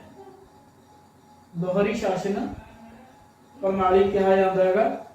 ਤਾਂ ਇਸ ਦੇ ਵਿੱਚ ਕੀ ਹੋਇਆ ਸੀ ਕਿ ਕੰਪਨੀ ਨੇ ਕੁਝ ਜਿਹੜੇ ਚੀਜ਼ਾਂ ਸੀਗੀਆਂ, ਜਿਵੇਂ ਵਿੱਤ ਸੰਬੰਧੀ ਮਾਮਲੇ ਸੀਗੇ, ਸੈਨਾ ਸੰਬੰਧੀ ਮਾਮਲੇ ਸੀ, ਉਹ ਆਪਣੇ ਅਧੀਨ ਰੱਖ ਲਏ ਸੀ। ਉਹਨਾਂ ਦਾ ਰਾਜ, ਉਹਨਾਂ ਦੀ ਜਿਹੜੀ ਸਾਰਾ ਸਿਸਟਮ ਹੈ ਉਹ ਅੰਗਰੇਜ਼ ਦੇਖਦੇ ਸੀ। ਤੇ ਬਾਕੀ ਜਿਹੜੇ ਕੰਮ ਸੀਗੇ ਉਹ ਬੰਗਾਲ ਦੇ ਨਵਾਬ ਨੂੰ ਦੇ ਦਿੱਤੇ ਸੀਗੇ। ਤੇ ਉਹ ਸਾਰਾ ਕੰਮ ਬੰਗਾਲ ਦੇ ਜਿਹੜੇ ਨਵਾਬ ਸੀ ਉਹ ਦੇਖਦੇ ਸੀ। ਤੇ ਦੋ ਡਿਪਟੀ ਨਵਾਬ ਇਹਨਾਂ ਨੇ ਲਾਤੇ ਸੀਗੇ ਬੰਗਾਲ ਦੇ ਵਿੱਚ। ਤਾਂ ਇਸ ਨੂੰ ਦੋਹਰੀ ਸ਼ਾਸਨ ਪ੍ਰਣਾਲੀ ਕਿਹਾ ਜਾਂਦਾ। ਤੇ ਬਾਅਦ ਦੇ ਵਿੱਚ ਇਸ ਨੂੰ ਕੀ ਕਰ ਦਿੱਤਾ ਗਿਆ ਸੀ, ਖਤਮ ਕਰ ਦਿੱਤਾ ਗਿਆ ਸੀ। ਤੇ ਬੰਗਾਲ ਦੀ ਜਿਹੜੀ ਪੂਰੀ ਵਾਗਡੋਰ ਹੈ ਉਹ ਕੰਪਨੀ ਨੇ ਆਪਣੇ ਹੱਥਾਂ ਦੇ ਵਿੱਚ ਲੈ ਲਈ ਸੀ। ਉਸ ਤੋਂ ਬਾਅਦ ਇਹਨਾਂ ਦਾ ਬੰਗਾਲ ਦੇ ਉੱਪਰ ਪੂਰੀ ਤਰ੍ਹਾਂ ਜਦੋਂ ਕਬਜ਼ਾ ਹੋ ਗਿਆ ਤਾਂ ਜਿਹੜੇ ਬੰਗਾਲ ਕੰਪਨੀ ਦੇ ਅਫਸਰ ਸੀ ਉਹ ਨਵਾਬ ਬਣ ਗਏ ਸੀ ਆਪਣੇ ਆਪ ਦੇ ਵਿੱਚ। ਉਹਨਾਂ ਨੇ ਹਰ ਤਰ੍ਹਾਂ ਨਾਲ ਜਿਹੜਾ ਪੈਸਾ ਬਣਾਉਣਾ ਸ਼ੁਰੂ ਕਰ ਦਿੱਤਾ ਸੀ। ਜੇ ਅਸੀਂ ਐਗਜ਼ਾਮਪਲ ਦੀ ਗੱਲ ਕਰੀਏ ਤਾਂ ਐਗਜ਼ਾਮਪਲ ਰਾਬਰਟ ਕਲਾਈਵ ਸਾਡੇ ਸਾਹਮਣੇ ਹੈ, ਜਿਹੜਾ ਕਿ 1743 ਦੇ ਵਿੱਚ ਭਾਰਤ ਦੇ ਵਿੱਚ ਆਇਆ ਸੀ ਜਦੋਂ ਉਹ 18 ਸਾਲ ਦਾ ਸੀ। ਉਦੋਂ ਉਹਦੇ ਕੋਲੇ ਜ਼ਿਆਦਾ ਦੌਲਤ ਨਹੀਂ ਸੀ, ਪਰ ਜਦੋਂ 1767 ਦੇ ਵਿੱਚੋਂ ਵਾਪਸ ਗਿਆ ਤਾਂ ਉਹਦੀ ਜਿਹੜੀ ਆਮਦਨ ਸੀ, ਜਿਹੜੀ ਉਹਦੀ ਦੌਲਤ ਸੀ, ਉਹ 4,01,102 ਪਾਉਂਡ ਦੇ ਕਰੀਬ ਉਸ ਸਮੇਂ ਬਣਦੀ ਸੀ, ਜਿਹੜੀ ਕਿ ਬਹੁਤ ਜ਼ਿਆਦਾ ਸੀ। ਤੇ ਬਾਅਦ ਦੇ ਵਿੱਚ ਉਸ ਤੇ ਕਰਪਸ਼ਨ ਦੇ ਜਿਹੜੇ ਇਲਜ਼ਾਮ ਨੇ ਉਹ ਵੀ ਲੱਗੇ ਸੀਗੇ, ਜਿਨ੍ਹਾਂ ਦੇ ਵਿੱਚੋਂ ਉਹ ਬਰੀ ਹੋ ਗਿਆ ਸੀ ਇੰਗਲੈਂਡ ਦੇ ਵਿੱਚ। ਪਰ 1777 ਦੇ ਵਿੱਚ 1774 ਦੇ ਵਿੱਚ ਉਸਨੇ ਸੁਸਾਈਡ ਕਰ ਲਿਆ ਸੀ, ਆਤਮ ਹੱਤਿਆ ਕਰ ਲਈ ਸੀ। ਉਸ ਤੋਂ ਬਾਅਦ ਕੀ ਹੋਇਆ, ਕੰਪਨੀ ਨੇ ਹੌਲੀ-ਹੌਲੀ ਅਲੱਗ-ਅਲੱਗ ਰਾਜਾਂ ਦੇ ਵਿੱਚ ਆਪਣੇ ਜਿਹੜੇ ਰੈਜ਼ੀਡੈਂਟ ਸੀਗੇ ਉਹ ਨਿਯੁਕਤ ਕਰਨੇ ਸ਼ੁਰੂ ਕਰਤੇ ਸੀ। ਮਲਕੇ ਅੰਗਰੇਜ਼ ਅਫਸਰ ਨਿਯੁਕਤ ਕਰਨੇ ਸ਼ੁਰੂ ਕਰਤੇ ਸੀ, ਜਿਹੜੇ ਭਾਰਤੀ ਨਵਾਬਾਂ ਦੇ ਜਿਹੜੇ ਸ਼ਾਸਨ ਦੇ ਵਿੱਚ ਪੂਰੀ ਤਰ੍ਹਾਂ ਨਾਲ ਦਖਲਅੰਦਾਜ਼ੀ ਦਿੰਦੇ ਸੀਗੇ। ਇੱਕ ਹੋਰ ਤਰੀਕਾ ਸੀ, ਪਹਿਲਾਂ ਤਾਂ ਵਪਾਰ ਤੇ ਹੁਣ ਯੁੱਧਾਂ ਰਾਹੀਂ ਉਹ ਦੂਸਰੇ ਸਟੇਟਾਂ ਤੇ ਕਬਜ਼ਾ ਕਰਨ ਲੱਗੇ ਸੀ। ਤੇ ਇੱਕ ਹੋਰ ਜਿਹੜਾ ਨਵਾਂ ਤਰੀਕਾ ਅਪਣਾਇਆ ਸੀ ਉਹਨਾਂ ਨੇ, ਉਹ ਸੀ ਸਹਾਇਕ ਸੰਧੀ। ਸਹਾਇਕ ਸੰਧੀ ਦੇ ਵਿੱਚ ਕੀ ਹੁੰਦਾ ਸੀਗਾ ਕਿ ਅੰਗਰੇਜ਼ ਕਿਸੇ ਵੀ ਰਾਜ ਦੇ ਵਿੱਚ ਰਾਜਾ ਨੂੰ ਕਹਿੰਦੇ ਸੀ ਕਿ ਅਸੀਂ ਤੁਹਾਨੂੰ ਸੈਨਾ ਦੇਵਾਂਗੇ, ਤੁਹਾਡੀ ਸਹਾਇਤਾ ਦੇ ਲਈ ਆਪਣੀ ਸੈਨਾ ਜਿਹੜੀ ਤੁਹਾਡੀ ਰਾਜ ਦੇ ਵਿੱਚ ਰੱਖਾਂਗੇ, ਅਤੇ ਬਦਲੇ ਦੇ ਵਿੱਚ ਉਸ ਸੈਨਾ ਦੇ ਜਿਹੜਾ ਰਖਰਖਾਵ ਦਾ ਖਰਚਾ ਆਊਗਾ ਉਹ ਤੁਸੀਂ ਸਾਨੂੰ ਦੇਣਾ ਹੋਵੇਗਾ। ਇਹਦੇ ਨਾਲ ਦੋ ਫਾਇਦੇ ਹੋ ਜਾਂਦੇ ਸੀ। ਇੱਕ ਤਾਂ ਅੰਗਰੇਜ਼ਾਂ ਦੀ ਜਿਹੜੀ ਦਖਲਅੰਦਾਜ਼ੀ ਆ ਉਸ ਰਾਜ ਦੇ ਵਿੱਚ ਵੱਧ ਜਾਂਦੀ ਸੀ, ਤੇ ਉਸ ਤੋਂ ਇਲਾਵਾ ਉਹਨਾਂ ਨੂੰ ਪੈਸੇ ਵੀ ਮਿਲ ਜਾਂਦੇ ਸੀਗੇ। ਇਸੇ ਨੀਤੀ ਦੇ ਤਹਿਤ 1801 ਦੇ ਵਿੱਚ ਲਾਰਡ ਵੈਲਜ਼ਲੀ ਨੇ ਆਪਦੇ ਦੇ ਅੱਧੇ ਹਿੱਸੇ ਤੇ ਕਬਜ਼ਾ ਕਰ ਲਿਆ ਸੀ, ਕਿਉਂਕਿ ਜਿਹੜਾ ਰਾਜਾ ਜਾਂ ਨਵਾਬ ਰਖਰਖਾਵ ਦਾ ਖਰਚਾ ਨਹੀਂ ਦਿੰਦਾ ਸੀ ਅੰਗਰੇਜ਼ਾਂ ਨੂੰ, ਅੰਗਰੇਜ਼ ਉਸ ਦੇ ਰਾਜ ਦੇ ਕੁਝ ਹਿੱਸੇ ਦੇ ਉੱਪਰ ਕੀ ਕਰ ਲੈਂਦੇ ਸੀ, ਕਬਜ਼ਾ ਕਰ ਲੈਂਦੇ ਸੀ। ਇਸੇ ਤਰ੍ਹਾਂ 1801 ਦੇ ਵਿੱਚ ਲਾਰਡ ਵੈਲਜ਼ਲੀ ਨੇ ਆਪਦਾ ਦਾ ਜਿਹੜਾ ਅੱਧਾ ਰਾਜ ਹੈ ਉਹ ਹਥਿਆ ਲਿਆ ਸੀ। ਠੀਕ ਹੈ ਜੀ। ਉਸ ਤੋਂ ਬਾਅਦ ਅਸੀਂ ਗੱਲ ਕਰਦੇ ਹਾਂ ਸਾਊਥ ਇੰਡੀਆ ਦੇ ਵਿੱਚ ਜਾ ਕੇ ਮੈਸੂਰ ਦੀ, ਕਰਨਾਟਕਾ ਜਿਸ ਨੂੰ ਅੱਜ ਦੇ ਟਾਈਮ ਦੇ ਵਿੱਚ ਕਿਹਾ ਜਾਂਦਾ ਹੈਗਾ। ਉੱਥੇ ਉਸ ਸਮੇਂ ਰਾਜ ਸੀ ਟੀਪੂ ਸੁਲਤਾਨ ਦਾ, ਜਿਸ ਨੂੰ ਸ਼ੇਰੇ ਮੈਸੂਰ ਵੀ ਕਿਹਾ ਜਾਂਦਾ ਹੈ। ਟੀਪੂ ਸੁਲਤਾਨ ਹੈਦਰ ਅਲੀ ਦਾ ਬੇਟਾ ਸੀ। ਹੈਦਰ ਅਲੀ ਜਿਨ੍ਹਾਂ ਨੇ ਮੈਸੂਰ ਦੇ ਉੱਪਰ 1761 ਤੋਂ ਲੈ ਕੇ 82 ਤੱਕ ਰਾਜ ਕੀਤਾ। ਟੀਪੂ ਸੁਲਤਾਨ ਨੇ 1782 ਤੋਂ 99 ਤੱਕ ਰਾਜ ਕੀਤਾ। ਟੀਪੂ ਸੁਲਤਾਨ ਦੀ ਅੰਗਰੇਜ਼ਾਂ ਦੇ ਨਾਲ ਅਣਬਣ ਇਸ ਕਰਕੇ ਰਹਿੰਦੀ ਸੀ ਕਿਉਂਕਿ ਉਹਨਾਂ ਦੀ ਫਰਾਂਸੀਸੀਆਂ ਨਾਲ ਨੇੜਤਾ ਜ਼ਿਆਦਾ ਸੀ। ਫਰਾਂਸੀਸੀ ਜਿਹੜੀ ਫ੍ਰੈਂਚ ਰੈਵੋਲੂਸ਼ਨ ਹੋਇਆ ਸੀਗਾ ਉਹਨੇ ਪ੍ਰਭਾਵ ਪਾਇਆ ਸੀ, ਤੇ ਇਸ ਤੋਂ ਇਲਾਵਾ ਆਪਣੀ ਸੈਨਾ ਨੂੰ ਮਾਡਰਨਾਈਜ਼ ਕਰਨ ਦੇ ਲਈ ਵੀ ਟੀਪੂ ਸੁਲਤਾਨ ਫਰਾਂਸੀਸੀਆਂ ਦੀ ਹੈਲਪ ਲੈਂਦਾ ਸੀਗਾ, ਤੇ ਫਰਾਂਸੀਸੀ ਵੀ ਇਹਨਾਂ ਦੀ ਸਪੋਰਟ ਸੀ ਜਿਹੜੇ ਉਹ ਕਰਦੇ ਸੀ। ਮਾਲਾਬਾਰ ਤੱਕ ਦਾ ਜਿੰਨਾ ਵੀ ਵਪਾਰ ਹੁੰਦਾ ਸੀਗਾ ਉਹ ਸਾਰਾ ਮਾਲਾਬਾਰ ਤੱਕ ਇਹ ਵਾਲਾ ਭਾਰਤ ਦਾ ਇਹ ਹਿੱਸਾ, ਇਹ ਵਾਲਾ ਤੱਟ ਜਿਹੜਾ ਉਹ ਮਾਲਾਬਾਰ ਤੱਟ ਹੈਗਾ। ਇੱਥੇ ਜਿੰਨਾ ਵੀ ਵਪਾਰ ਹੁੰਦਾ ਸੀ ਉਹ ਸਾਰਾ ਕਿਸ ਦੇ ਅਧੀਨ ਸੀਗਾ, ਟੀਪੂ ਸੁਲਤਾਨ ਦੇ ਅਧੀਨ ਸੀ, ਜਿੱਥੇ ਕਿ ਜ਼ਿਆਦਾਤਰ ਕਾਲੀ ਮਿਰਚ ਅਤੇ ਇਲਾਇਚੀ ਦਾ ਵਪਾਰ ਹੁੰਦਾ ਸੀ।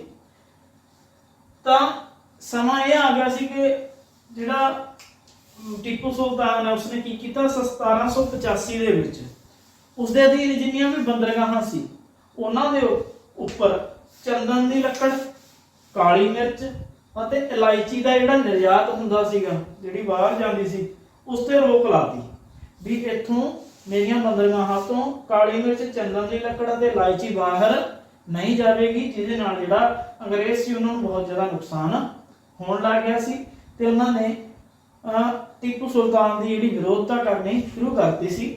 ਅੰਗਰੇਜ਼ਾਂ ਅਤੇ ਟੀਪੂ ਸੁਲਤਾਨ ਦੇ ਵਿਚਕਾਰ 4 ਯੁੱਧ ਹੋਏ ਸੀ। ਮੈਸੂਰ ਅਤੇ ਅੰਗਰੇਜ਼ਾਂ ਦੇ ਵਿਚਕਾਰ, ਜਿਨ੍ਹਾਂ ਨੂੰ ਅੰਗਰੇਜ਼ ਮੈਸੂਰ ਯੁੱਧ ਕਿਹਾ ਜਾਂਦਾ ਹੈ। ਪਹਿਲੇ 2 ਯੁੱਧਾਂ ਦੇ ਵਿੱਚ ਹੈਦਰ ਅਲੀ ਸੀ ਜਿਹੜਾ ਉਹ ਲੜਿਆ ਸੀ 1767 ਤੋਂ 69, 80 ਤੋਂ 84। ਇਹਨਾਂ ਦੇ ਵਿੱਚ ਹੈਦਰ ਅਲੀ ਜਿਹੜਾ ਉਹ ਬਹੁਤ ਜ਼ਿਆਦਾ ਹਾਵੀ ਰਿਹਾ ਸੀ ਇਹਨਾਂ ਯੁੱਧਾਂ ਦੇ ਵਿੱਚ ਅੰਗਰੇਜ਼ਾਂ ਦੇ ਉੱਪਰ। ਤੇ ਬਾਅਦ ਦੇ ਵਿੱਚ ਜਿਹੜੇ 2 ਯੁੱਧ ਸੀ ਇਹ ਟੀਪੂ ਸੁਲਤਾਨ ਦੇ ਅਧੀਨ ਲੜੇ ਗਏ ਸੀਗੇ। ਤੇ ਲਾਸਟ ਜਿਹੜੀ ਲੜਾਈ ਸੀ 1799 ਦੇ ਵਿੱਚ ਸ਼੍ਰੀ ਰੰਗਾਪਟਨਮ ਦੀ ਲੜਾਈ ਦੇ ਵਿੱਚ ਟੀਪੂ ਸੁਲਤਾਨ ਦੀ ਜਿਹੜੀ ਡੈਥ ਹੈ ਉਹ ਹੋ ਜਾਂਦੀ ਹੈ। ਉਸ ਤੋਂ ਬਾਅਦ ਮੈਸੂਰ ਦੇ ਉੱਪਰ ਕਬਜ਼ਾ ਸੀ ਜਿਹੜਾ ਉਹ ਅੰਗਰੇਜ਼ਾਂ ਦਾ ਹੋ ਗਿਆ ਸੀ, ਤੇ ਮੈਸੂਰ ਦੇ ਉੱਪਰ ਵੀ ਉਹਨਾਂ ਨੇ ਇੱਕ ਸਹਾਇਕ ਸੰਧੀ ਹੈ ਜਿਹੜੀ ਉਹ ਥੋਪ ਦਿੱਤੀ ਸੀ। ਤਾਂ ਇਸ ਤਰ੍ਹਾਂ ਮੈਸੂਰ ਦੇ ਉੱਪਰ ਕਬਜ਼ਾ ਕਰਨ ਦੇ ਵਿੱਚ ਅੰਗਰੇਜ਼ ਸੀ ਜਿਹੜੇ ਉਹ ਸਫਲ ਹੋਏ ਸੀ। ਇਸ ਨੂੰ ਇੱਕ ਬਹੁਤ ਵੱਡਾ ਟਾਸਕ ਮੰਨ ਕੇ ਚੱਲੇ ਸੀ ਅੰਗਰੇਜ਼, ਤੇ ਇਸ ਤੋਂ ਬਾਅਦ ਉਹਨਾਂ ਨੇ ਆਪਣੀ ਬਹੁਤ ਜ਼ਿਆਦਾ ਵਾਹਵਾਹੀ ਕੀਤੀ ਸੀ ਕਿ ਅਸੀਂ ਮੈਸੂਰ ਦੇ ਉੱਪਰ ਕਬਜ਼ਾ ਕਰ ਲਿਆ ਹੈ। ਤਾਂ ਇਸ ਪਾਰਟ ਦੇ ਵਿੱਚ ਅਸੀਂ ਕਿਹੜੀਆਂ ਚੀਜ਼ਾਂ ਪੜ੍ਹੀਆਂ ਨੇ ਉਹਨਾਂ ਦੀ ਥੋੜੀ ਜਿਹੀ ਰਿਵੀਜ਼ਨ ਕਰਦੇ ਹਾਂ। ਪਲਾਸੀ ਦੀ ਲੜਾਈ ਸਿਰਾਜੁਦੌਲਾ ਤੇ ਅੰਗਰੇਜ਼ਾਂ ਦੇ ਵਿਚਕਾਰ, ਰਾਬਰਟ ਕਲਾਈਵ ਦੇ ਵਿਚਕਾਰ ਹੋਈ ਸੀ 1757 ਦੇ ਵਿੱਚ। ਫਿਰ ਬਕਸਰ ਦੀ ਲੜਾਈ ਹੋਈ ਸੀ 1764 ਦੇ ਵਿੱਚ, ਅੰਗਰੇਜ਼ ਆਪਦ ਦੇ ਨਵਾਬ ਸਜਾਉਦੌਲਾ, ਮੁਗਲ ਬਾਦਸ਼ਾਹ ਸ਼ਾਹ ਆਲਮ ਦੂਸਰਾ ਤੇ ਮੀਰ ਕਾਸਮ ਦੇ ਵਿਚਕਾਰ। ਇਲਾਹਾਬਾਦ ਦੀ ਸੰਧੀ ਹੋਈ ਸੀ ਬਕਸਰ ਦੀ ਲੜਾਈ ਤੋਂ ਬਾਅਦ ਦੀ ਗੱਲ ਹੈ, ਠੀਕ ਹੈ, ਅੰਗਰੇਜ਼ਾਂ ਨੇ ਕੀਤੀ ਸੀ, ਇਹ ਸੰਧੀ ਸਮਝੌਤਾ ਹੋਇਆ ਸੀਗਾ। ਫਿਰ ਉਸ ਤੋਂ ਬਾਅਦ ਕੰਪਨੀ ਦੇ ਅਫਸਰਾਂ ਨੇ ਕਿਹੜੀਆਂ ਚੀਜ਼ਾਂ ਕਿਵੇਂ ਐਕਸੈਪਟ ਕੀਤੀਆਂ ਸੀ, ਬਾਕੀ ਰਾਬਰਟ ਕਲਾਈਵ ਨੇ ਕਿਵੇਂ ਇੱਥੇ ਧਨ ਦੌਲਤ ਬਣਾਈ ਸੀਗੀ, ਰੈਜ਼ੀਡੈਂਟ ਨਿਯੁਕਤ ਕਰਨੇ ਇਹਨਾਂ ਨੇ ਸ਼ੁਰੂ ਕਰਤੇ ਸੀ ਰਾਜਾਂ ਦੇ ਵਿੱਚ, ਸਹਾਇਕ ਸੰਧੀ ਥੋਪਣੀ ਸ਼ੁਰੂ ਕਰਤੀ ਸੀ ਰਾਜਾਂ ਦੇ ਉੱਪਰ। ਆਪਦ ਦੀ ਅਸੀਂ ਗੱਲ ਕੀਤੀ ਸੀ ਕਿ ਲਾਰਡ ਵੈਲਜ਼ਲੀ ਨੇ ਉਹਦਾ ਅੱਧਾ ਹਿੱਸਾ ਜਿਹੜਾ ਉਹ 1801 ਦੇ ਵਿੱਚ ਆਪਣੇ ਕਬਜ਼ੇ 'ਚ ਲੈ ਲਿਆ ਸੀ।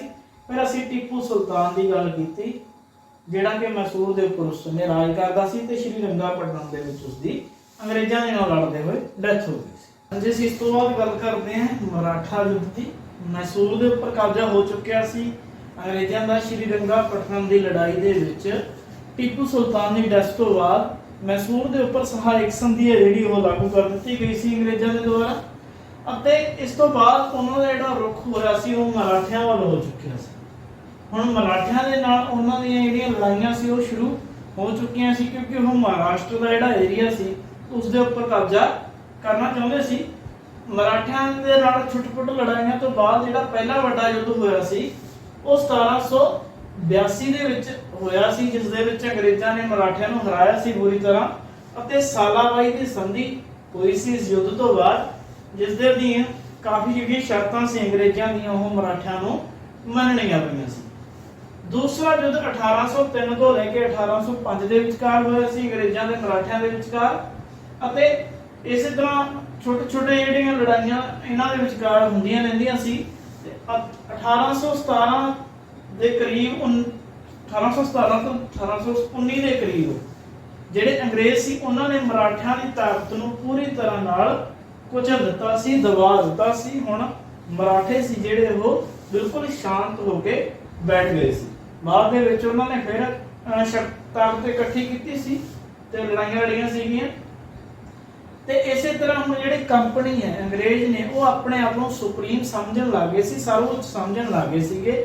ਇਸ ਕਰਕੇ ਉਹਨਾਂ ਨੇ ਭਾਰਤ ਦੇ ਜਿਹੜੇ ਗ੍ਰਾਮੀਣ ਇਲਾਕੇ ਸੀ ਉਹਨਾਂ ਦੇ ਉੱਪਰ ਵੀ ਕਬਜ਼ਾ ਕਰਨਾ ਸ਼ੁਰੂ ਕਰਤਾ ਸੀ। ਤੇ ਇਹਦੇ ਵਿੱਚ ਸਭ ਤੋਂ ਵਧੀਆ ਜਿਹੜੀ ਐਗਜ਼ਾਮਪਲ ਹੈ ਉਹ ਕਿਤੂਰ ਦੀ ਹੈ। ਕਰਨਾਟਕਾ ਦੇ ਵਿੱਚ ਇੱਕ ਗ੍ਰਾਮੀਣ ਇਲਾਕਾ ਹੈ ਜੀ ਕਿਤੂਰ, ਜਿੱਥੇ ਰਾਣੀ ਚੇਲਮਾ ਜਿਹੜੀ ਸੀ ਉਹ ਰਾਜ ਕਰਦੀ ਸੀ।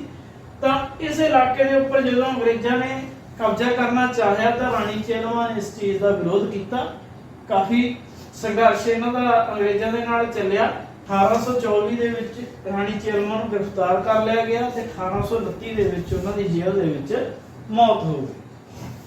ਉਹਨਾਂ ਦੀ ਮੌਤ ਤੋਂ ਬਾਅਦ ਉੱਥੋਂ ਦਾ ਇੱਕ ਚੌਕੀਦਾਰ ਸੀ ਕਿਤੂਰ ਦੇ, ਜਿਹੜਾ ਸੰਗੋਲੀ ਪਿੰਡ ਦਾ ਇੱਕ ਚੌਕੀਦਾਰ ਸੀਗਾ, ਗਰੀਬ ਚੌਕੀਦਾਰ, ਇਸ ਨੇ ਇਹ ਵਿਰੋਧ ਜਾਰੀ ਰੱਖਿਆ, ਮਤਲਬ ਕਿ ਅੰਗਰੇਜ਼ਾਂ ਦੇ ਵਿਰੁੱਧ ਲੋਕਾਂ ਨੂੰ ਇਕੱਠਾ ਕਰਨਾ ਇਸ ਨੇ ਜਾਰੀ ਰੱਖਿਆ। ਬਾਅਦ ਦੇ ਵਿੱਚ ਇਸ ਨੂੰ ਵੀ ਗ੍ਰਿਫਤਾਰ ਕਰ ਲਿਆ ਗਿਆ ਸੀ ਅਤੇ 1830 ਦੇ ਵਿੱਚ ਇਸ ਨੂੰ ਫਾਂਸੀ ਦੇ ਦਿੱਤੀ ਗਈ ਸੀ। ਹੁਣ ਇਹ ਇਲਾਕਾ ਜਿੱਤਣ ਤੋਂ ਬਾਅਦ ਜਿਹੜਾ ਕੰਪਨੀ ਸੀ ਉਹਦਾ ਧਿਆਨ ਉੱਤਰ ਪੱਛਮ ਦੇ ਵੱਲ ਚਲਾ ਗਿਆ ਸੀ।